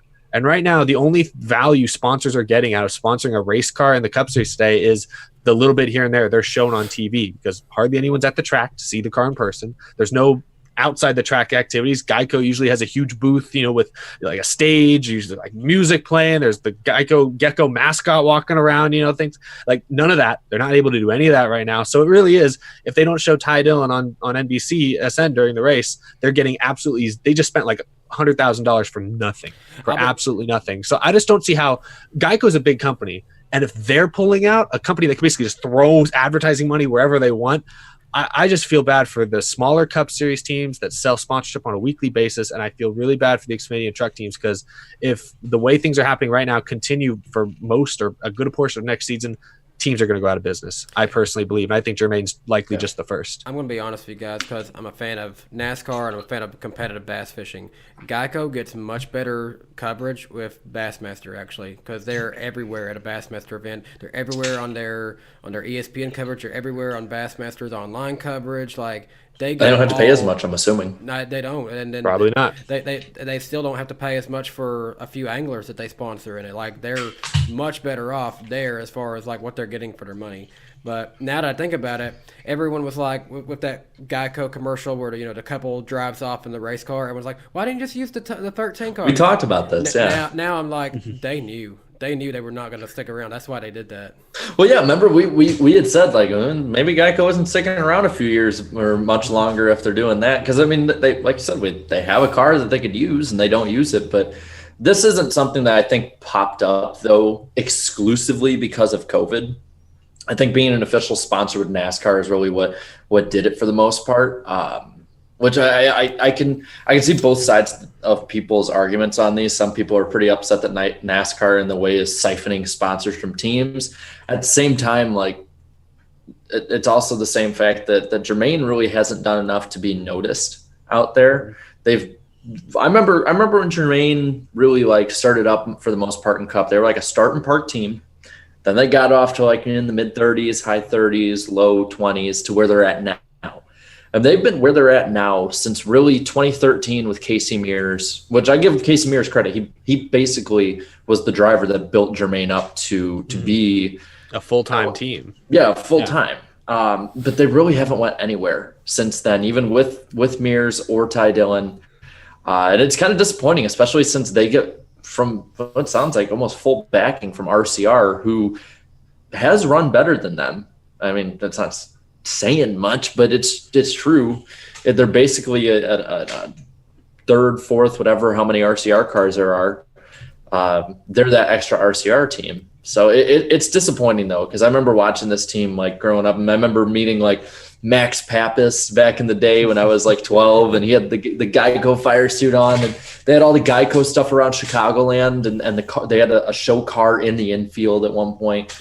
So it's pretty cool seeing what Max Pappas has been doing behind the scenes since he kind of stepped away as a driver. Like he does a lot for RCR actually. Yeah, and I believe I think I talked to him. I think he said at Daytona, I talked to him. I think he said something about like he helped coach William Byron on road courses and just and being a driver. He's a driver coach for a lot of young drivers, but William Byron especially is one I heard about. And he was just talking about how much he's improved too overall. And he said a lot of drivers have improved. So this is going back to the Jermaine thing though. It sucks, man. It just sucks. It's disappointing, and I think there is a point to it. I think COVID is part of this reason, but I think you're right. I think them upping their involvement with NASCAR corporate, or as a partial title sponsor of NASCAR. They also run a lot of those commercials on Fox and NBC. I think in general, companies right now, the way things are, money is a little bit tighter than usual. I'm sure even for a mega company like Geico, they're reevaluating where they spend some of their advertising dollars. And I think right now they get the most value out of being known as a official partner of NASCAR and for running those ads on during commercial breaks. Because like I said, they don't show Ty Dillon on TV like at all during the races. So they're getting no value for that sponsorship. If you give them a few years for COVID to take a break, they may come back, not in a full-time sponsorship role with a mid-pack team. They might come back more like on focus on a better driver for 5 races or something like that. So I really think overall just these mid-pack teams that might be in a bit more trouble with the COVID stuff going on and with the way the economy has slowed down, what they need to hope right now is the economy just goes the way it's been going the last quarter or so recovery. Because I know they were saying something like it was supposed to be 10% unemployment. There's around 8.4, which is way better than they thought they would. Thank God. And it seems like there's been a bit of a bounce back. If they could continue that bounce back into next year, I think the start of next year is going to hurt for sure. And I think there's going to be probably a little flare-ups of COVID. But by the end of the year, I think there could be a lot better recovery overall. But I think that would help a ton with NASCAR as a whole. And then hopefully, fingers crossed, knock on wood, whatever your thing is, hopefully it can be mostly better by 2022 when they get the next gen car in, and then that can sort of help out with these smaller teams as well. I will say this, as bad as things may seem economy wise, it's actually been much better than people think. I can tell you for sure, at the beginning, YouTube advertising spending was down a whole lot. It has been steadily increasing. I used to be in car sales. I keep in touch with a lot of my old buddies who still do it, and they're actually reporting to me pretty good numbers. Like, not many of the salesmen at my old dealership, Beaman Toyota, are selling less than 12 cars a month. So that's really good numbers for the car industry. There's been a significant increase in people spending at other places. Like I do Instacart grocery deliveries on the side. That's still getting great earnings in this Nashville market. We won't specify who it is, just in case he doesn't want people to know, but there's a certain person we know who's a UPS delivery person. He's reporting that he does a lot of hours each week, so people are clearly ordering stuff online like crazy. I mean, obviously the economy got worse and is worse than it was before COVID, but I mean, hopefully things continue to trend back upwards and get better sooner rather than later, because I just worry that if it does stay kind of where it's at now for a long period of time, I just think small teams will be in trouble, because teams, I mean, that NASCAR is unique from other sports in that they are very dependent on corporate sponsorship. And so we saw this after, 08, 09, big recession there, that was kind of the start of a lot of NASCAR's current troubles. A lot of sponsors pulled out from teams, and ticket sales went down across the board that year. And it was just, it was tough on NASCAR. It's tough on the sport, the industry, and hopefully this doesn't become a long running issue here as well. But I don't know. That's all speculation. That's beyond that. That's conversations beyond just NASCAR at this point. How the world gets back on track. One step at a time. Really quick before we go to the next story, there's about 300 people watching, only 166 likes. Click that like button. Let's get over 200 likes. Yeah. Come on, snap to it. Click the like button, and no new super chat, so we're all good there. I guess there's another big story that has been announced recently. Jimmy Johnson is going to run for Chip Ganassi in 2021 and 2022. Driving a 42 car. For the full road and street course calendar of the IndyCar series, as well as I'm assuming he's going to try at least one Indy 500 in there. Like how can he not take that? We'll see. I don't know. I think the whatever they call the aero screen thing, I think that gives him a chance, but I'm just surprised that he's going all in. I was under the impression he might just do like 2 or 3 races a year, maybe. He's like, I want pick and choose. I mean, he's running all the road and street courses. I'm not super familiar with the IndyCar schedule, but I'm trying to think, what ovals do they have? Indy, Gateway, Iowa, Texas. Do they still do Pocono? Like, what other ovals that? Like, most of their schedule, I believe, is road and street courses. So he's going to be running a good number of races the next 2 years, and I'm excited because this will give him a chance to learn as he goes. Because his first couple races, I'm sure he's not going to be quite at pace with the leaders, at least. But if after a few races, I think he's by the end of his first year, by the end of 2021, he could be contending for the lead. You never know. I have a feeling the Nashville event is going to be in the summertime, and if that's the case, he could possibly be a contender for that Nashville street course. So far, the ones this year that have been run are Texas, Iowa, Gateway. So there's those Richmond. ones. They're saying Richmond in the chat. I forgot Richmond. Yeah, Richmond's one. Yeah, Richmond's one that I know they're talking about. And Indy. So yeah, they got rid of Pocono. Yeah, I think there's some good reasoning to that one. Yeah. But yeah, I gotta say, well, and wait a minute. I don't know, because I was looking it up, and so my focus was there for a second. But I don't know if you said it, Danny. But Nashville, aren't they working on a street course for IndyCar? Yeah, I said that. Okay, then yeah, that'll probably be in the summertime if I had to guess. So he could be contending for that one.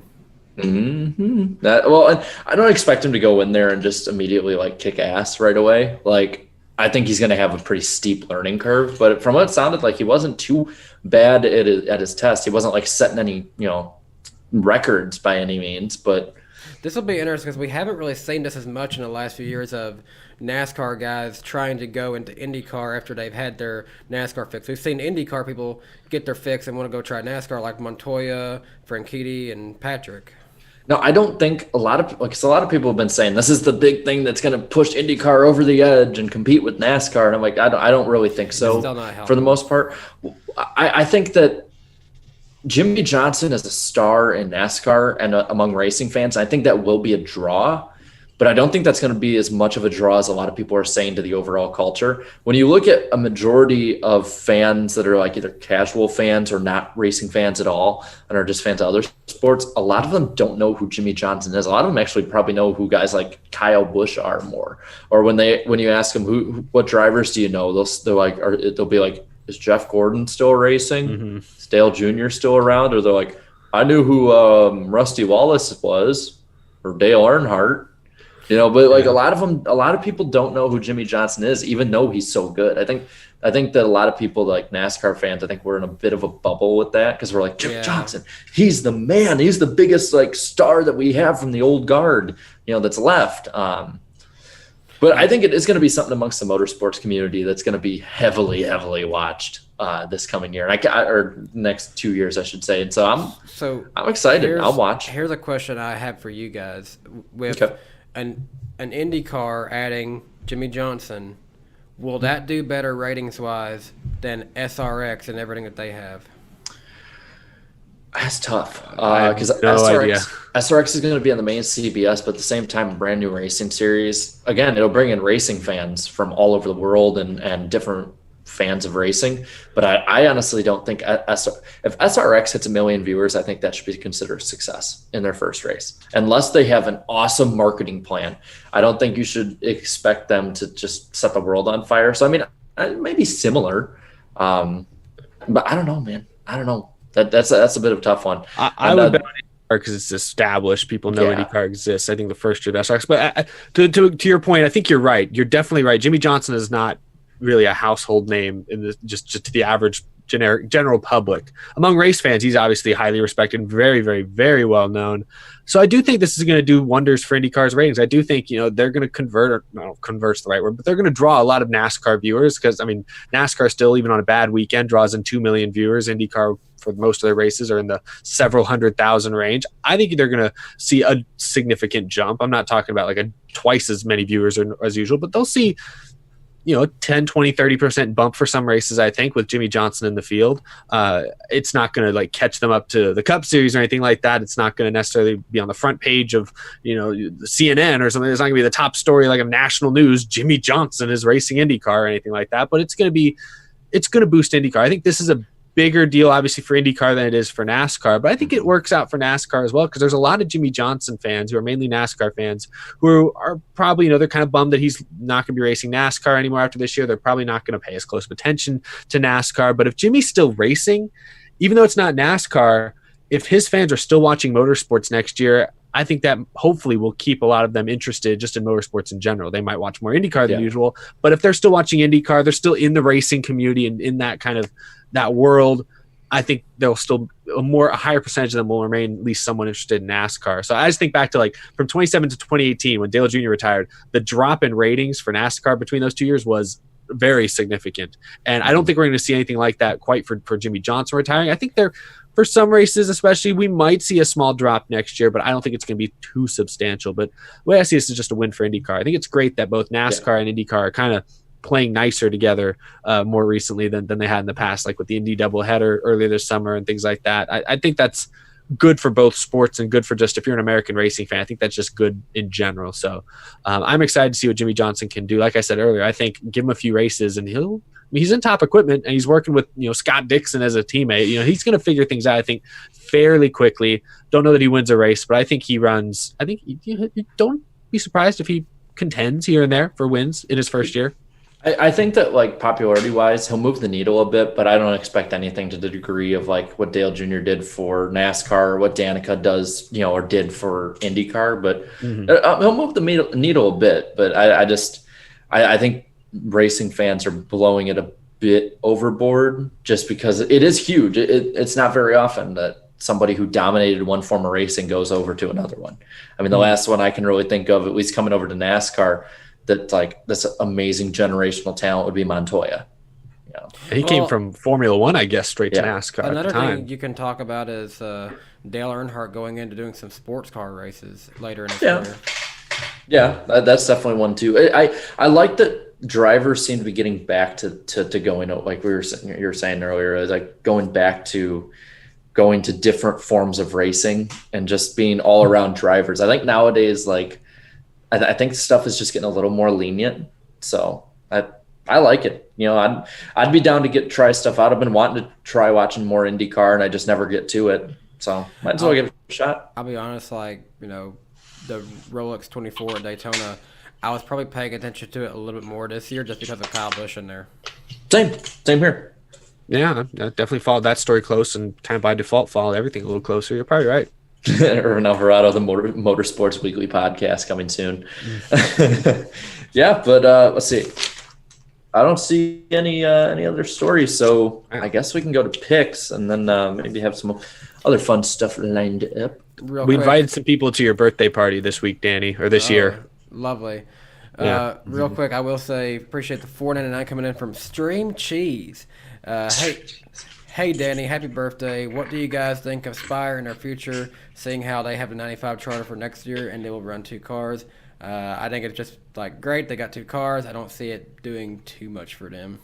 Nah, probably not. I don't think they'll be competitive for at least a couple of years, but I think they are trying. I think they genuinely are wanting to be competitive a few years down the line. Maybe the next gen car will help. That's why I wasn't crazy when Haley won, that people were jumping on Spire and a few of those, other smaller teams. It's smaller teams just do what they have to do to survive and move on up. And that's what Tommy Joe Martins was telling us. So just a matter of time. Yep. All right. So what we're going into the race picks? Is that what we're going into now? Yes. For Richmond. Saturday night. Well, let me start off. Let me start off here. Folks, if you're new to the show, we do a little thing called race picks here. And that's where we got to pick, 3 from 3 categories. So number 1 is who's going to suck, who's going to do terrible in this race. Then we have who's going to be the underdog, who has a chance to surprise us. And then who's going to win this weekend, who's going to be the victor. Yep.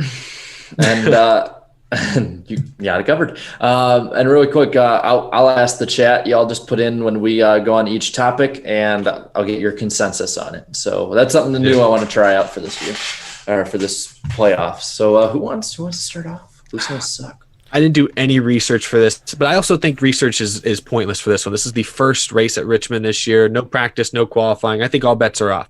So who's going to suck this week? Let me write this down. Let me see. I'm going with Matt DiBenedetto. I think Matt DiBenedetto sucks this week. He's struggled for 4 weeks in a row. He's limped his way into the playoffs. I don't think he's getting out of the first round. Not Blaine. I'm sorry. Somebody typed in Brian Blaney will suck right as I said that. I think Matt DiBenedetto runs 20th again and goes way down in the points. I'll take that and lead off with it because just like last week, just like my entire playoff predictions video, Ryan Blaney with an average finish of 20th will also suck again this week. I'm going Blaney as well with my suck pick. And I actually did do research because I like to be a contrarian. So in the last 3 years, Blaney has had zeros in every important column and averaged 22nd. He's just not been good. And I see that the chat pretty much completely agrees. A lot of people are saying Kurt Busch and maybe a few others here or there, but it's it's nearly it's as close to unanimous as we're gonna get, and it's Kurt Busch, or not Kurt Busch, Ryan Blaney. Sorry, I saw Kurt Busch come up too. I know. I'm reading the chat because there's so many names flying through the chat. It's throwing me off. But Blaney is the consensus pick. We always have Kurt Busch, Matt Kenseth, Greg Biffle, Jimmy Johnson in the chat. See, okay, I know we had a fan that was keeping track of the points or whatever of our picks. We should, we can't do it now, but maybe that's something for next year that we'll get the chat pick, whoever our guest pick is, and then our host picks, and just have a competition through the year with that. I don't know. We should keep score.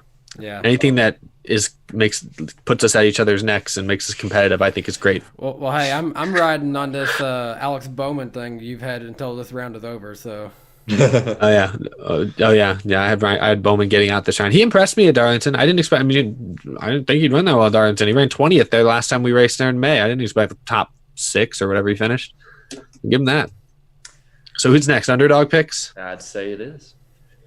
All right. I will start with I'll go with not Alex Bowman. Gosh, I keep reading the chat. I'm going with Austin Dillon. I think Austin Dillon. I picked him to be out in the first round, but he ran so well at Darlington. I know it's a completely different rules package. It's a completely different track, but I think Austin Dillon has a very good shot of at least top 10ing his way through into the next round at this point.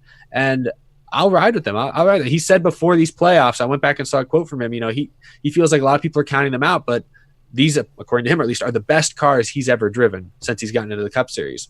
I'll take him at his word. He thinks RCR's turned a corner. They got something up their sleeve. Typically, he's been okay at Richmond in his career. I'll go with Austin Dillon. All right, for my underdog, I'm gonna say Eric Jones for this week. He's got nothing going on. He needs to find a place for next year. Go out and impress him. Eric, great minds think alike, because I also have Austin Dillon for the second week in a row. And my reasoning is the last 6 races, he's only had 2 top 10s, but he's averaged 15th, and he's finished in the top 24 times. He did well with the 750 package for the most part, ran well. So I think he's going to do pretty well in this race. Now I'm looking at the chat. I want the chat's consensus, and it seemed like it was either Christopher Bell or Clint Boyer. So put either Bell or Boyer, because those are the 2 that got the most I saw. Bell or Boyer in the chat. Who's the chat's dark horse underdog pick here? If it's those 2, I'd say Boyer, just because he has at least he has 2 wins, or is it more than that? I think he has 2. I know he has 1 at least. I see lots of Boyers. He has 2008. He has like 2012 when he was in the 15. Wow, they're like split right down the middle. Yeah, there's a lot of Bells and Boyers. It's mostly Boyer, it's going Boyer. So Boyer is the chat's underdog pick. I don't know. I know a lot of people like Greg Zippadelli, but I was doing research earlier. Zippadelli filled in as Boyer's crew chief at Michigan earlier this year, and they ran 19th. I don't know, guys. I don't know. That's a different track, though. So there's a reason he's an underdog pick and not the win pick. Fair. Yeah. All right. With so that I guess being said, who is going to win? Who's going to win? All right. I feel like I've picked this guy 2 or 3 times in the last month. And he's come close here and there, but I think this is the longest into a season that Kyle Busch has gone in his career without winning a race in the Cup Series. And think about it, this is the first time in his career that we've gone this far into the season without racing at Richmond Raceway. I think there's something to it. I think he's just been waiting for us to get to Richmond. No one's raced at Richmond this year. I think Kyle Busch finally wins this season. Toyota has been really strong at Richmond in recent years. I'll go Kyle Busch. I'm trying to decide between 3 drivers, and they're all Joe Gibbs Toyotas. But I'm going to say Denny Hamlin, though. Well. We all are at odds with each other. Because Eric, I agree with you. It's very shocking that it's been this long that Kyle Busch is into the season and hasn't won, but I think that's going to continue. I think that the guy who is going to win, he hasn't actually won here in the last 3 years, but he's got 4 top 5s and 5 top 10s and averages 6.3 and was pretty darn good with the 750 package. Actually, the last time we ran with this package, he finished second to Kyle Busch, who was a lot stronger that year. I'm going with Kevin Harvick. I think he's going to continue this amazing season and continue to be put on par with 98 Jeff Gordon. What would this be, his 9th win of the year? Yep. Jeez. Yeah, I got Harvick. 8 tied his all-time wins in one season. And I think back, that was 2018, I think, right, when he won 8 races. And that year, I think 2 of them got encumbered technically, but that was back when they let you keep the win. So this year's already, in my opinion, been his most impressive season. Yeah. And I see that Dalton's in the chat, says, "Hey everyone, I need Kyle Busch to win this turn this horrible week around out." Well, for your sake, I hope he does well, but I don't think he does this week for him. In the chat, it looked like Martin Truex was the chat's big pick. I know there's not as many MTJs in there right now, but there were a lot of MTJs in there. He was the second one I was going to pick. Like I said this one time, and I think Darlington kind of proved it. I feel like the 9 and the 19 have been kind of more sandbagging a little bit, and they did kind of show that at Darlington. But I'm still going to say Hamlin's going to win this one. I think it's going to be I was going down between Harvick or Hamlin. Those 2 right now are just so good, and I think that at a track like this, they've proven they can do well with the 750. It's going to be tough on that competition, man. And then, so the chat has MTJ, which is another great pick. So look at that. Look at me being the little contrarian, going with the only pick that's not JGR. How about that? All right. But it might as well be, because if he wins, you feel about the same way as a Joe Gibbs car winning. So yeah, we've gotten to that point now. Well, at least we know that it'll be a boring race if Truex wins, because it seems like Truex can never win like those really awesome races. Yeah, he always finishes a close second in the awesome races. He does. So. He does. Just ask Joey Rex. Logano. Yep. Or Denny Hamlin. Yeah, just start track racing. No, so I guess wow, got 20 minutes. Is there anything we might do that's a little different? I mean, really quick, I could just say before we go to it where we'll be next week, and then we could try our little thing if you're down with that, Danny. Oh boy. Yeah, I'm good with it. All right, so next week we're on my channel. We might have a pretty big guest. We'll just we're working on some things. Yeah. Stay updated. If you like winning, you might like next week. I'll just say that. We're getting Charlie Sheen. Yes, winning. You're gonna love the way you win. You're gonna ask, please stop letting us win. No, yes. So next week, my channel gonna be really fun. Hopefully Wednesday, could be Thursday. Keep an eye out on our social media. Should be a really fun one. I think that it'd be a pretty popular guest if everything gets lined up. Really selling it, man. I got my fingers crossed over here. We just get these things worked out. Poking the chat. Oh my goodness. Poking the chat. Poke. All the way. I'm a salesman, baby. Anyway, Danny, what do you think about doing? What do you think about doing, man? It's your birthday. Well, I could do this if my party had it for the rest of the show. Or, someone could edit that in the wrong way. Yep. I could open up an old copy of NASCAR Pole Position magazine and read articles to you guys. Natalie Decker on the cover. Or we can just drop the link to get into the Zoom chat and Jared can accept some people. Yeah, you want me to put it in there? Go for What do you think, chat? Should we put the link in the chat? Can I read your favorite baseball player? Oh God, I don't know, man. I always liked Derek Lee. Oh, Derek Lee, that's a name I haven't heard in a while. Oh yeah, sorry, I do want to read the super chats. Sterling Simons, $5, appreciate that. Happy birthday, Danny. MTJ wins and Kyle Busch goes winless this year. Ooh. And then Carl Singleton. Oh yeah, well you already answered that. For Jarrett, favorite MLB player of all time. And then I got the link ready. What do you think, chat? What do you think? Y'all better be on your best behavior. I tell you what, I think someone's paying attention to us. If a Miss Claudia is requesting to come in, I think Jarrett should definitely go for that one first. I think I should. And then I got the locks on it and stuff. So if it screws up, we'll just go to a different Zoom chat. I'll have it at the ready. But it should have the locks ready to go. So I guess let's do this thing. Yeah, that looks like a Zoom link. Boom. No, remember the one time watch nobody comes in here and then 10 people came in all at once into the hangout? That was when we had hangouts and it was like anyone could have it. So. And that was also like 2 years ago when we had 50 people watching, not 300 people watching. Gosh, I'm still working, on that one project. I'm not there to that point yet. All right, I'm gonna let the waiting room fill up a little bit and then look at the chat. What's the chat talking about? Wow, all right, we're starting to fill up a bit. Starting to fill up. Someone said spam time. Spam time. No, it's mayonnaise time. Happy birthday, mayonnaise. Oh gosh. It's really weird when I can go through. Can you guys see the waiting room right now or no? I can't. I was trying to see but mine only shows the three of us. Yeah, we're not able to see that. We're come on, let's see how many more. Should I put the chat in again, see if we can get a few more in there? Sure. How many do you have sitting in there right now? Just under 10. How many are we gonna get to now? We only got like 20 minutes left.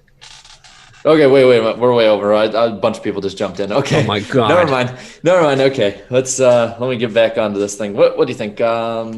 Just start letting people in. I just want to see the train wreck in action. Danny, how many do you want at a time? Let's do 3 at a time. Oh, and then I see Danny delivers. You don't have to put your face up when you get in here, by the way. You can keep the camera off. So if you want to jump in, go for it. You're only allowed in if you bring Danny B a birthday present. No present, no entry. Let's see. This is the first person that got into there, so I'll let this person in. 3 at a time or 2 at a time? I don't know. All of them at a time. Let's do 3 at a time. 3 at a time. Okay. Let's let this person in. All right. Zachary is here. This person in. All right. So we got. Okay, go for it, man. Oh, I was just saying, how's it going? Joshua's here as well. All right, Nicholas. Nicholas dropped a fat super chat earlier, so we're happy to have him in here. Yeah, appreciate that, All right. Nicholas. Hold on. I gotta make this window smaller here. You can't really see hardly anybody in here. Yeah, we weren't prepared for this. Okay. Joshua, you are on the NASCAR Weekly Podcast live. How's it going? Can he hear me? Some of the mics aren't working for Joshua and Nicholas for some reason. Zachary, your mic should. Yeah, I mean, you can unmute yourself if you want. Hey. How's it going? It's going well. I saw you were the first person to jump in, so I was like, oh, mine just, should have you in there because it showed you were. Let me see. I'm trying for the guys who can't have their mics on right now to get their mics on for them. By the way, happy birthday, Danny. Thank you very much. Very nice. For the people that for some reason the mics aren't working, I don't know if it's like on your end or not, but if you jump in, then jump back out. I'll see about getting you guys back in. I'll make sure I have your names down. But Zachary, you don't have to stay muted if you don't want, man. You can. What's up, man? Hey, just checking out. Big fan of the podcast and saw the link and decided, hey, why not? Who's your favorite driver? It's Jimmy. Got to be Jimmy. Jimmy. Nice. Jimmy. Are you going to follow him to IndyCar next year, or are you kind of like, how's that going to go? Yeah, I was a big fan ever since I saw his save at Dover. That was actually my first race that I watched. Really? And that was really and he was struggling that race too. I was like, oh yeah, I can't be a fan of this guy. And then he just comes up and gets I think he got like a top finish like 5th or 6th. I was like, whoa, this guy coming back from all of this to finish top 10 or something like that. He was big and been a fan ever since. That's awesome. Was that the race? Did Jeff Burton win that race? Or Yeah. I think. Okay, then yeah, I remember that one. Because that was I think 2006. Wow. Yeah, so you've been a fan through. You picked a good guy. That you were basically a fan through all of them, all of the championships, all of that. That's dang. You know how to pick them. So I'll ask this as a fan of him through that time. What's it like being a fan of a driver who just completely eviscerates this competition? I mean, you take it for granted. You really do. At least you're honest about it. I can imagine. I can believe that. Yeah, because as a junior fan, I was always very envious of Jimmy and his success. Even though Junior didn't do that bad, all things considered. I just remember the year Matt Kenseth won 7 races in 2013. By the end, when he won a race, I would just go, yeah, he won. Whereas in the past, when he won a race, I'd be like, oh, like my whole week. Then at some point, by the end of 2017, he won. Great. I can imagine Jimmy Johnson fans. I feel like anything short of a championship, you feel a little like, all right, well, that season was kind of a bust. Oh, he finished second in points, but I can imagine. I can't imagine I cannot imagine just anything that isn't a championship being a bust season. I don't know why for Joshua and Nicholas, for some reason your mics is just not popping up. It does this on Zoom sometimes, so I apologize for that. That's weird. Danny, what do you think, man? You're the birthday boy.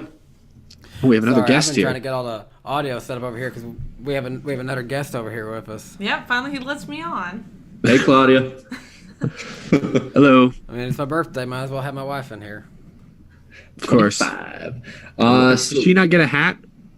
Yeah, what the heck, Get Danny? a hat. Oh, I hear Who's not Josh. gonna wear a Josh, hat? Josh, are you there? I'm so sorry, guys. No, you're good. Yeah, don't worry I was about going it. to say it's an honor being on a podcast. Oh, it's good. I'm It's good here. to- Thank you Yes. for being on. How long you been watching? Oh no, we lost him. Or I don't know. Oh, Claudia got a hat though. That's all. That's exciting. Well, it's been a while. I think like 2018 is when I started watching you guys. Nice. Danny was more recent. Awesome. Well, Thank you you. probably missed out on me because I was for later part of 2018 into 2019, I was busy in the car industry and didn't get to be a part of it for as much. So that's probably why. Yeah, Danny was a busy working man. Awesome. Well, great to meet you guys. Great to have y'all jumping in here. Thank you all for being on. Danny, Yeah. I think get the next batch in here. Sound good? Oh, I see you dropped the link again. Oh my goodness, you madman. Yes. All right. Stu was like, "Can you put the link in the chat?" I'm like, "I just did, bro." I'd love to have him come on because he's been the person in charge of our pre-podcast invocations. Right. This is fun. We have like some like casual music playing in the background. I'll see if I can find some copyright free just casual music. All right, so for you guys in here, I'm sorry for like the mic not working, but I'm gonna get you guys out of here so we can get the next batch in. So thank you guys for coming on. And let's so it'll just say I've removed you. There's no personal stuff with it. I promise. So get out of here. Yeah, we got a lot of people to say hello. A lot of people who have gifts for Danny B that we need to get in here. All right, let's see what we got here because we have 23 in here. Ooh, I see Cito. I see Cito Brown in the chat. We gotta let him in. Him in. Oh goodness. Let's see who else we can get in here. Let's see. Yep, and then yep. There he is. Can you guys hear me? Yes, we can. Yes. Hey, what's up, everyone? It's your boy Cito Brown here, tuning in along with the podcast. The energy. I love it. I love the energy. How's it going, man?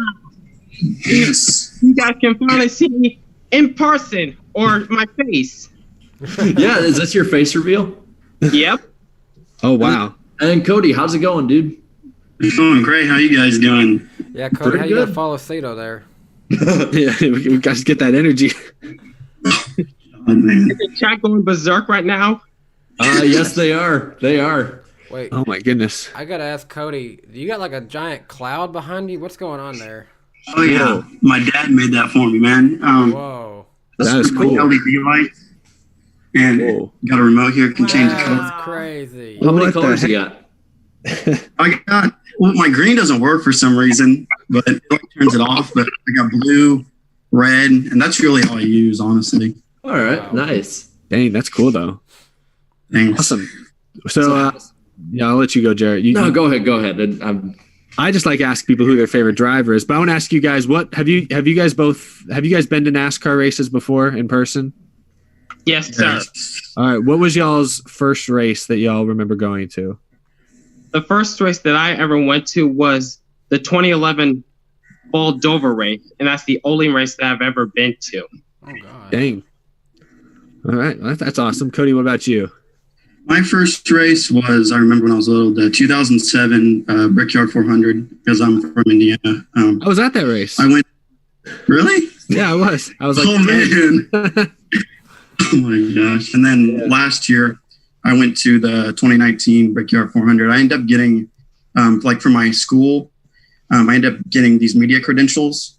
So like we make like school announcements, and I got to like pronounce it to the school, show them like what it's like at the track behind the scenes. And That's awesome.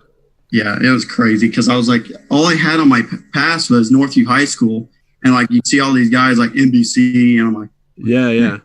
Did you get like, any weird I looks don't when you belong was there? do what? Did you get any weird looks when you was there? Yes. I saw Kyle Busch in there. I was like, I laid down, like, hey man. And like all these people, like when I, like you go outside, like would give him hate and stuff like that. I'm just like, so much is happening. I didn't know like what to do. So That's a pretty cool experience, though. Pretty I can awesome. imagine that's gonna be neat.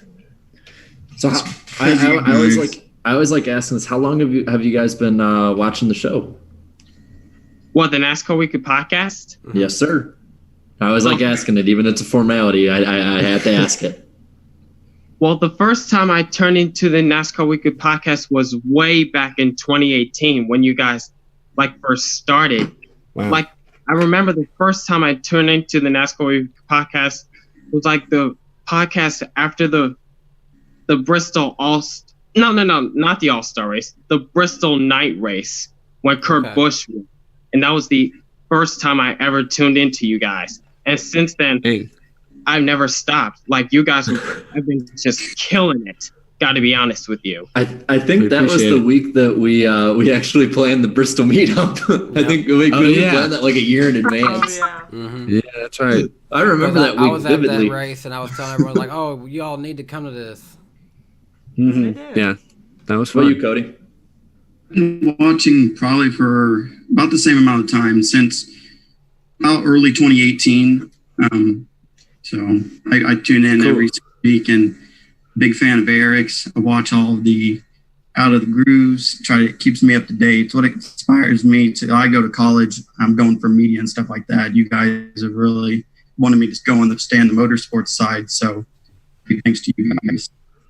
Dude, we appreciate that. That's awesome. Yeah, I think it's great. It's in a world today where the three of us up here, we all start out. I mean, we still are just fans of the sport, and it's a great age we live in now, where anyone can get in on it and can really build an audience and find a voice in whatever industry, whatever world they want to. So certainly go for it, man. I'd love to hear that. That's super cool. And try to make something, do what you do and make it something that's you. Eric has been doing Out of the Groove since 2016. You've been doing it now? Since I started college. I mean, yeah, it was and I've been doing Danny B Needs a Minute now since last year. Took a break and then brought it back.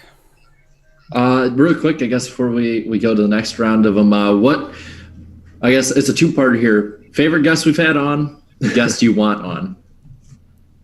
Well, you know me, Michael Rooks. In a few words, you said my name wrong. That was a pretty good impression. I'm pretty good, man. And the guest that I want on the podcast, definitely Jemai, just so Michael Rooks could be happy. We'd love to make that one happen. Yeah, hopefully we can get Jimmy on at some point. We would love to get that one to happen. How about you, Cody? My favorite guest, I'd say, is probably when you guys had Mark Martin on. Yeah. And that was really, I liked his insight. And the one I really want to see you guys have is Donard Jr. Me too. Yeah. Me too. Driver. Oh yeah. June bug. Old June bug. I'll tell you what. Best person who can do like the best impersonation of Darrell Waltrip with saying June bug, Cody H. Bar none. He is the absolute best. He's like June bug. Like he's amazing at it. He is amazing at it. Like every time we're at a meetup together, he says it at least once. He's got that deep voice. How does he do that? Yeah. I don't know, but it's amazing. And coming from him with like the shades and the beard, it's just perfect. Absolutely perfect. Cody, if you're watching, put Cody H. If you're watching, put June bug in the chat for me, or whenever you watch it. Awesome. Yeah, really nice meeting you guys, and we appreciate the support. And yeah, thanks for coming on. All right. Thank you. Time for two more after this. Peace out. And happy birthday, Danny B, 25 years old. I get that reference. I like it. I get that. This dude is full of quotes. Awesome. I love it.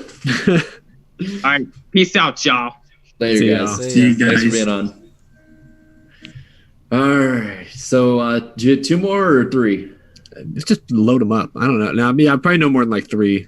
Okay. Yeah. I'm trying. I feel bad because we have 39 people waiting. Okay, so I feel bad. Let's try 5. We've never done that.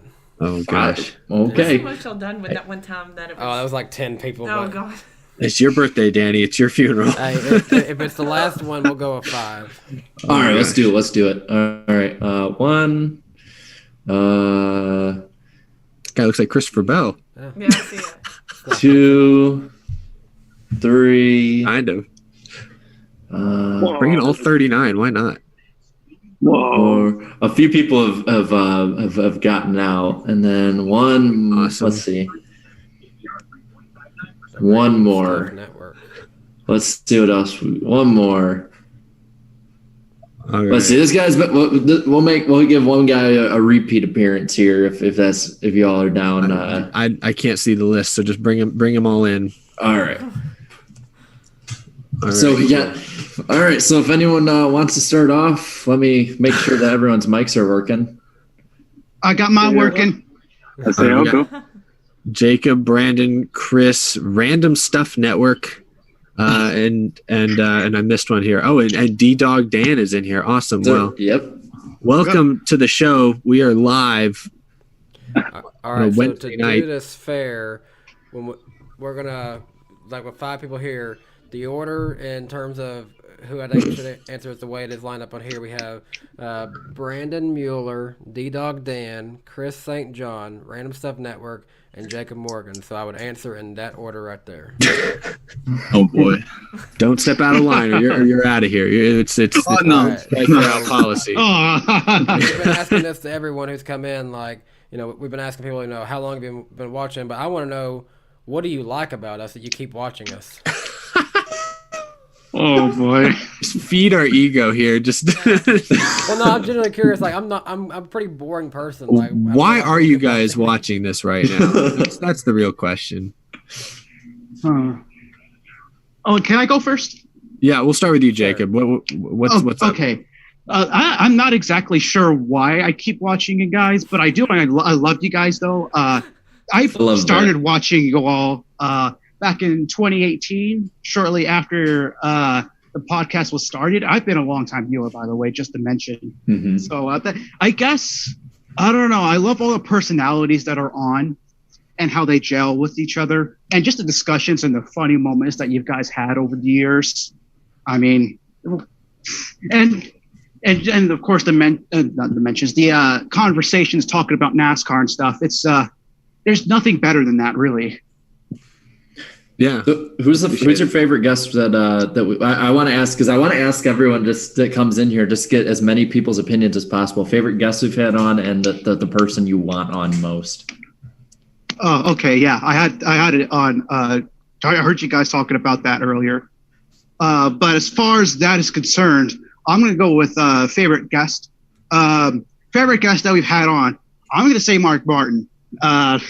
Mark Martin. It was on Eric's channel. You had 1,000 viewers watching, and you had Mark Martin being brutally honest. I mean, what's better than that? I mean, calling out Jack Roush for blown engines. Live that wasn't like the Dale Jr. download where it wasn't live.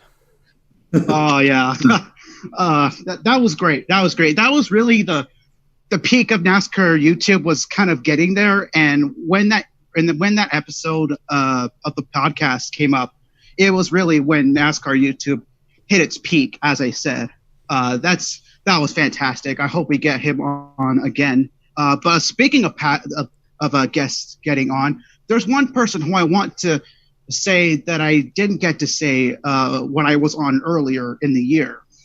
And that one guy that I want to be on the podcast, I'm pretty sure the chat knows this guy a little bit, but I'm going to list him right now.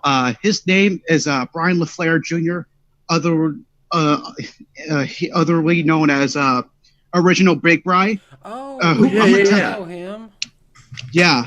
Why have we not had him on before? Well, I've been watching him. I've been a long-time viewer of his since like 2014. Yeah, 2014. NASCAR Diecast News, the final season. Of course, if any of you in the chat don't know, Original Big Bri, he is a NASCAR Diecast expert. He has been hosting a show called the NASCAR Diecast News since 2011, and he rants about diecast. He previews diecasts that are to be made, talks about the new releases and all that stuff, and even certain topics. I'm pretty sure a couple of you guys have seen the Diecast News. That show was great. I just like for you guys to really get him on because he really deserves a lot of attention. He has a pretty small channel compared to you guys. I feel like he's really underrated in the community. I really would love to get him on before the Diecast News comes to a close at the latter part of the year. Yeah, that's a good I think we can talk him. I have it written down. This is why I ask people, because a lot of people think outside of the way that we think, with whether it's who to have on or opinions about the sport. And it's yeah, because I mean anyone could tell us, Dale Jr., Jimmy Johnson, I think we all pretty much want that to happen. But yeah, I like hearing things like that. Hey, thanks, Danny, and I'd like to wish you a happy 25th birthday from me. And of course, all of the people that are in the YouTube community. And one more thing before I let you guys talk to the other guests. I want to give a huge shout out to Pierre Gasly. I haven't heard you guys talk about this, which is kind of surprising to me. But Pierre Gasly, who won the F1 race earlier this week on Sunday, if you guys didn't watch the F1 race at Italy, then I don't know what the hell you guys were doing, because that race was unbelievable. Race, it would, huh? I admit, like, I've been wanting to watch F1, but I'm not a morning person, and usually my Sundays are like the only day of the week where I'm like not doing something YouTube related or class related, so I can actually sleep in usually, and I take full advantage of that day. Oh yeah, but as I was saying though, Pierre Gasly, who I think he pitted before everything started taking place, but he took advantage of all the really stupid events that were taking place in that race, and he held off Carlos Sainz, who was coming in quickly, and managed to get his first win in F1 for the B-Tech, Red Bull Racing team, which has been in F1 for a little while now. They already have a win, but it was at Monza, the same track, ironically, 2008 with Sebastian Vettel, before Sebastian Vettel was a great driver. And I see the chat on it. I'm watching this on my TV, just to mention. I see the chat going crazy about F1. I'm glad to see that, because I'm a big racing fan. I love all forms of motorsports. And can I say one more thing? I know I said that before. Yeah, real quick. Then we gotta get to the other guests, because they've been very patient and waiting. Okay, I'm sorry, but one more thing. What was I going to say? If you want someone other than David Land, obviously, to be on the podcast and talk about other forms of racing, I guess it would be me, because I feel like I have more knowledge about racing, other forms of racing than NASCAR, than I guess a couple of you guys. Just as a little, I don't know, a little thing. Don't know how else to say just it. something to keep in the back of our minds. Sure, yeah. Definitely. We'll keep it in mind, man. Yeah, great talking to you. Thanks. And keep up the great content as well. And now to the other guests, I'm sorry. Y'all can have fun. All right. I guess if we start with Jacob, let's go, I guess, the reverse order. Let's go Random Stuff Network next. All right. Hello, everyone. On YouTube, obviously. I'm watching at home, but the first time that I really started watching you guys, I actually started watching Eric's channel back in 2013. Oh boy. 2014, actually. But I started watching the NASCAR Weekly podcast late 2018, early 2019. But like really what happened was during the quarantine, you guys kept me up to date. And obviously had a lot of great guests on, and I think my favorite guest, she's been on the podcast a couple of times, Haley Deegan, just because she's, even though she's such a great talent, she's kind of more down to earth than, say, drivers such as that you see in F1. Mm-hmm. She's willing to sit down, have a longer conversation, because the couple times she's been on the show, she's stayed for a while. So yeah, we find out with a lot of the younger drivers, but Haley Deegan especially, she's very outgoing and very honest. And she'll talk to you, she will tell you. I mean, she'll kind of throw digs at people, live on air. I've heard her do that before. She's not, really scared to say what she wants to say. So yeah, she's certainly been a fun guest this year. You know, it's funny, some drivers, when they're doing these Zoom calls, with Eric Almirola last week, he was all in a suit and everything in front of the Cup Series logos, which I think all the drivers were. It's kind of like playoff media days last week. But Haley did something with Bob Pockris, and she's just in a hoodie, laying on her bed, just the phone stuck up like this. I'm like, oh my god. Basically, what we do. Quick to those in the waiting room. I since this is the last group that's in, I'm just going to be emptying the waiting room, so it's not personal. It's just we can't run, all night. Maybe another time though. This probably won't be the last time before the close of the year that we have fans on. So certainly, and to continue on with a person that I'd like to see as a guest on the podcast, continuing the F1 trend. I know it might not be great logistics wise, but I'd personally like to see Lando Norris on the podcast.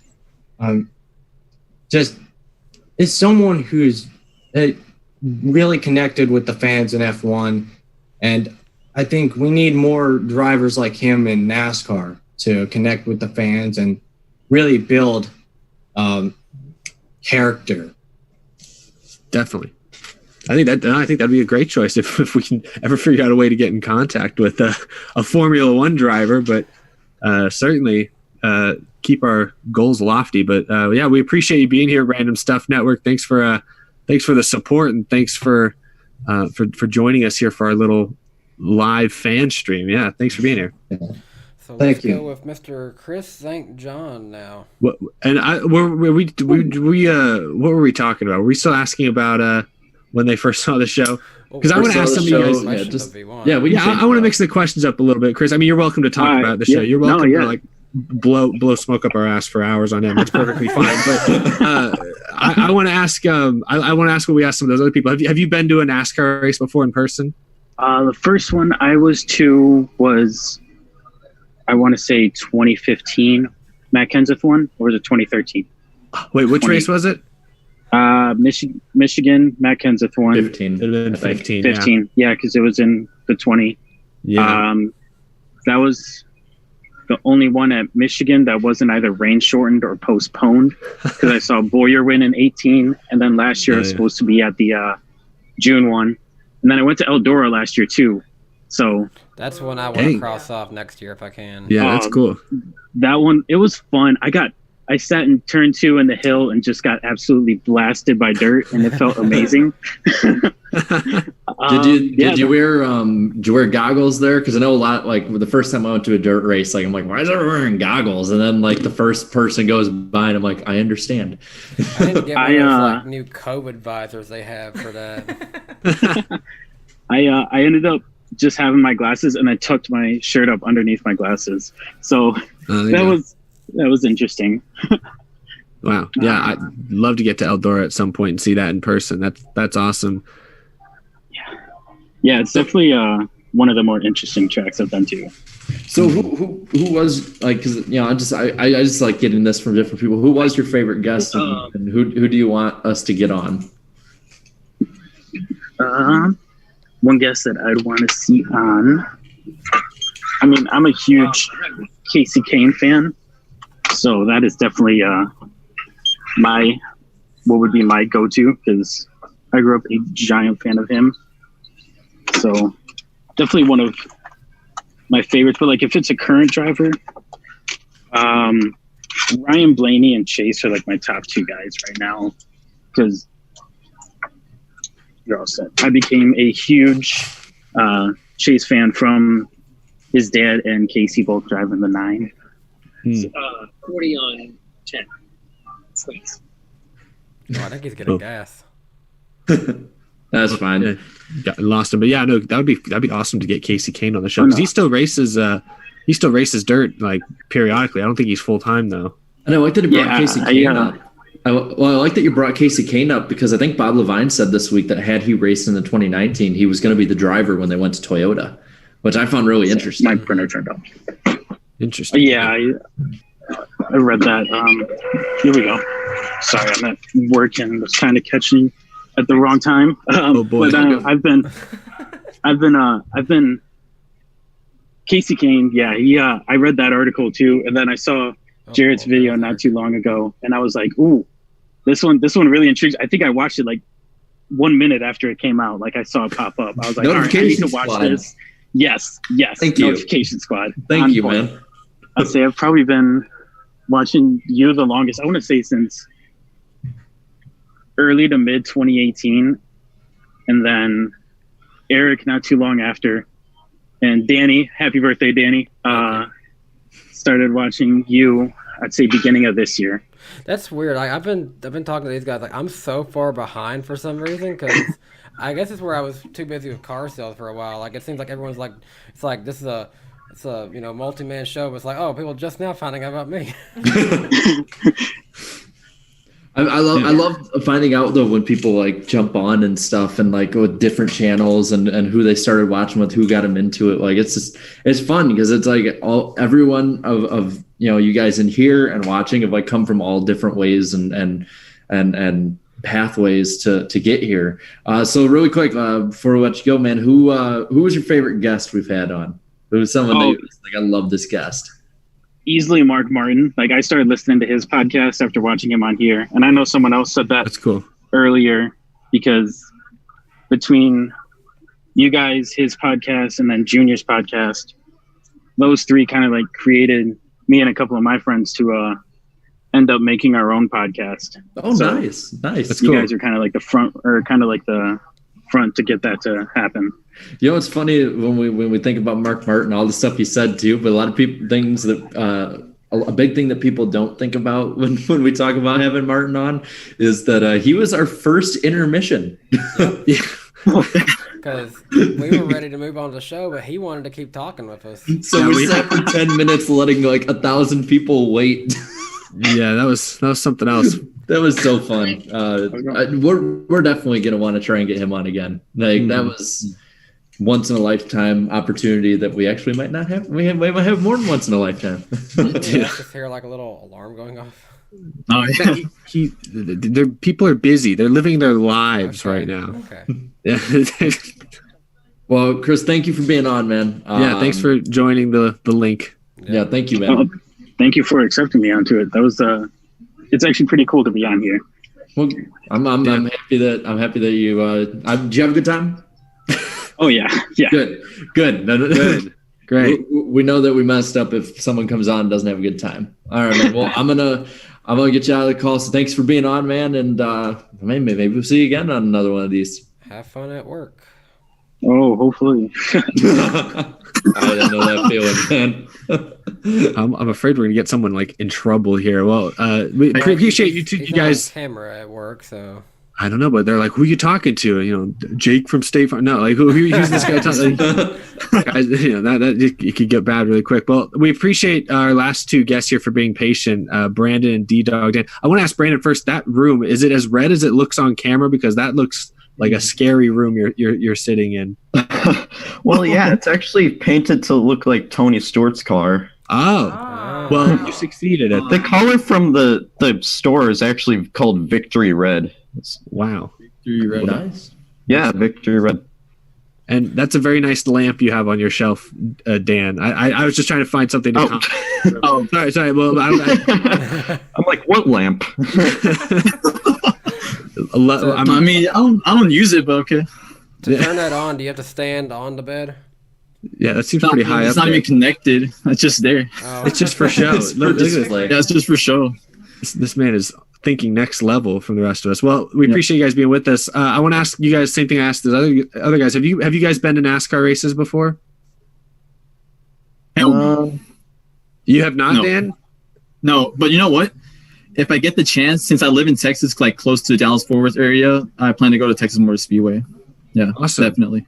Well, hopefully I can see you there one day. Well, Texas Motor Speedway is a fun track. I mean, it's the racing there's been hit or miss in recent years, more miss than hit, but it's a nice facility. It's a great place to see a race. That's where I saw my first race at 15 years ago, and they have a giant Buc-ee's next to the track now, so it's pretty nice. But if you haven't that's been awesome. to a NASCAR race, have you been to anything like a dirt race or a late model race or anything like that?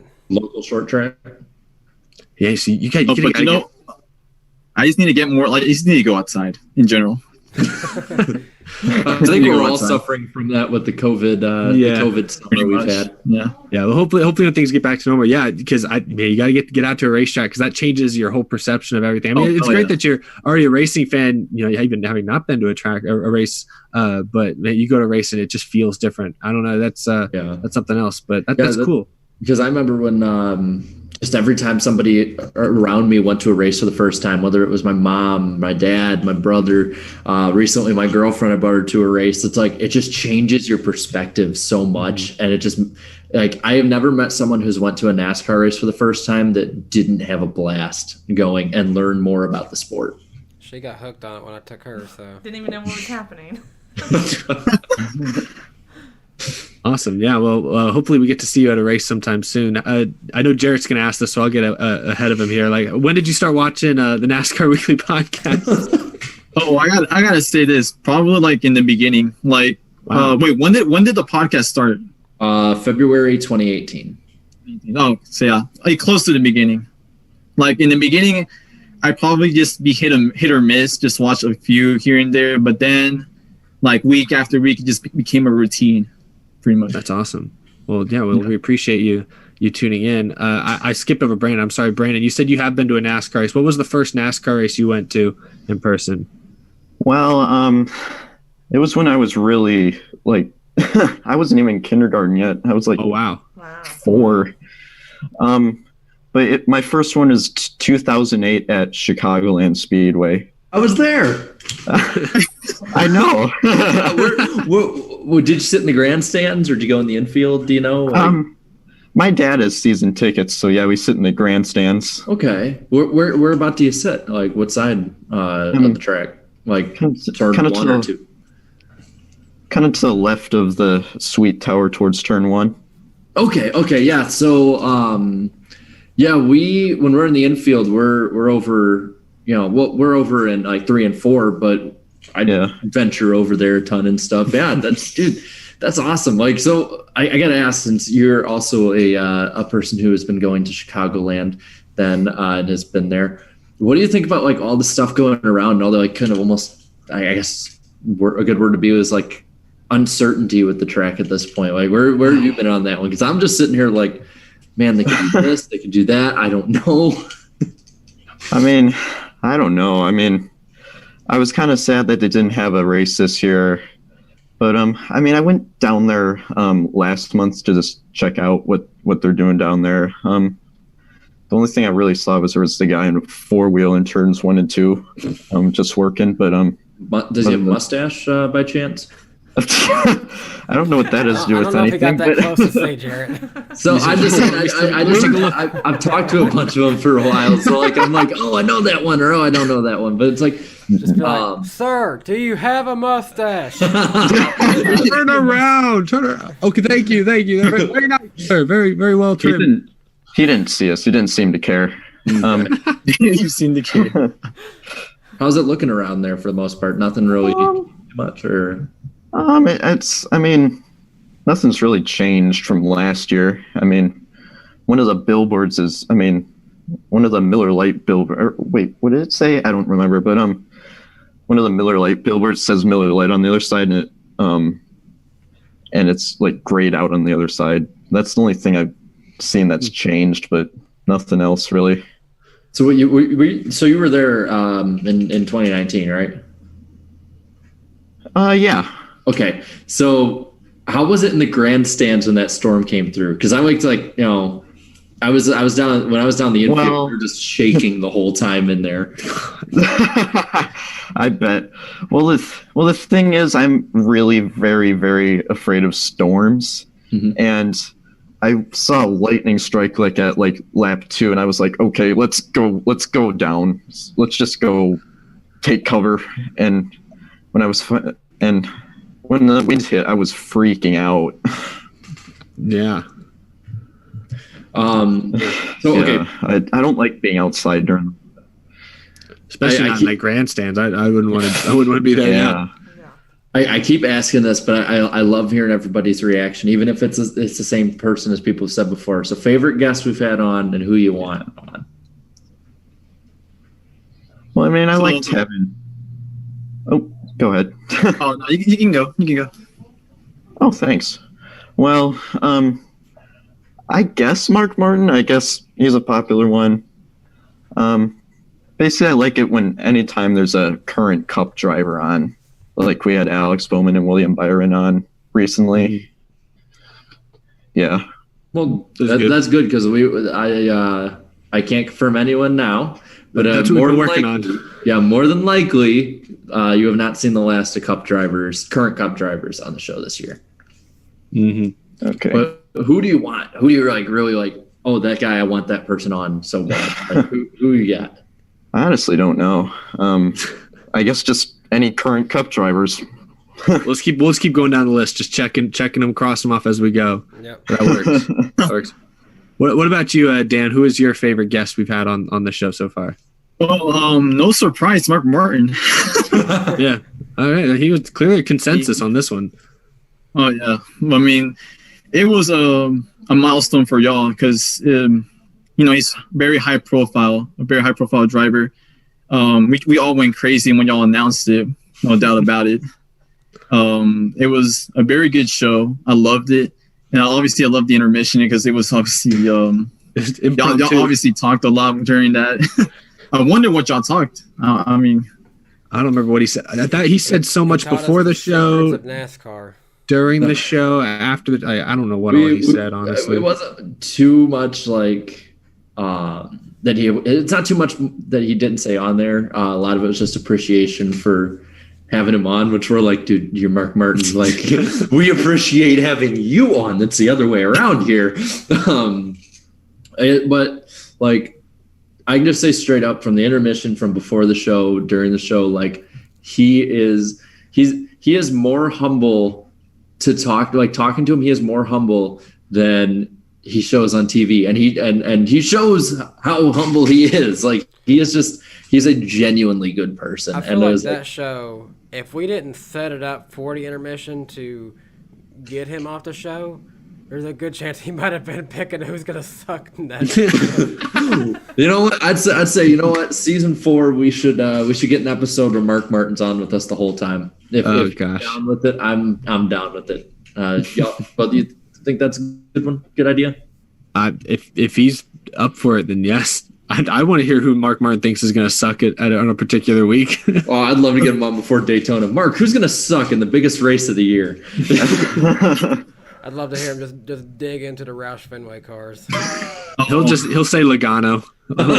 He'll still be mad at Logano. Oh yeah.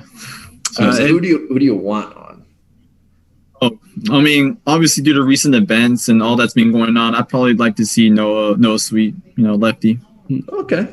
He's very inspirational. I think he's due for like for a guest spot at the weekly podcast. I also get a lot of inspiration from him because I do paint cars too. I design cars. Oh, nice. And obviously I started designing cars like when this pandemic started. So I'm very new to it, but I've learned a lot from all these designers, especially Noah. So I'm grateful for that. And, it's sad to see what he's gone through, but I'm very happy that he's back. We all love him. Hashtag we love Lefty. Yeah. He is an awesome dude. We got to hang out with him in Bristol, and he's another person who's just an all around great person overall. Like I have nothing but great things to say about Noah. Like if he's watching, hey, more than welcome. I'm more than welcome. I'd love having Noah on. Yeah, that'd be fun. Awesome. Well, I guess we appreciate you guys dropping in. Danny, I know it's getting we've run very long tonight, but we appreciate you guys being patient and hanging out with us. But yeah, I don't know what else. Danny, it's your birthday. What do we have any final like celebratory things to wrap the show up tonight? I mean, we can get you to rap happy birthday again if you want to do that. No, I'm not doing that. I was looking like if we all had like I don't have any funny hats, but it'd be fun if we all just put on funny hats right now, even though to try and match Danny and Claudia, but I don't have anything here. I don't have any hats. Oh, Danny, I brought you a present. Oh, this is amazing. I brought my personal iPhone 11 if you want it. I mean,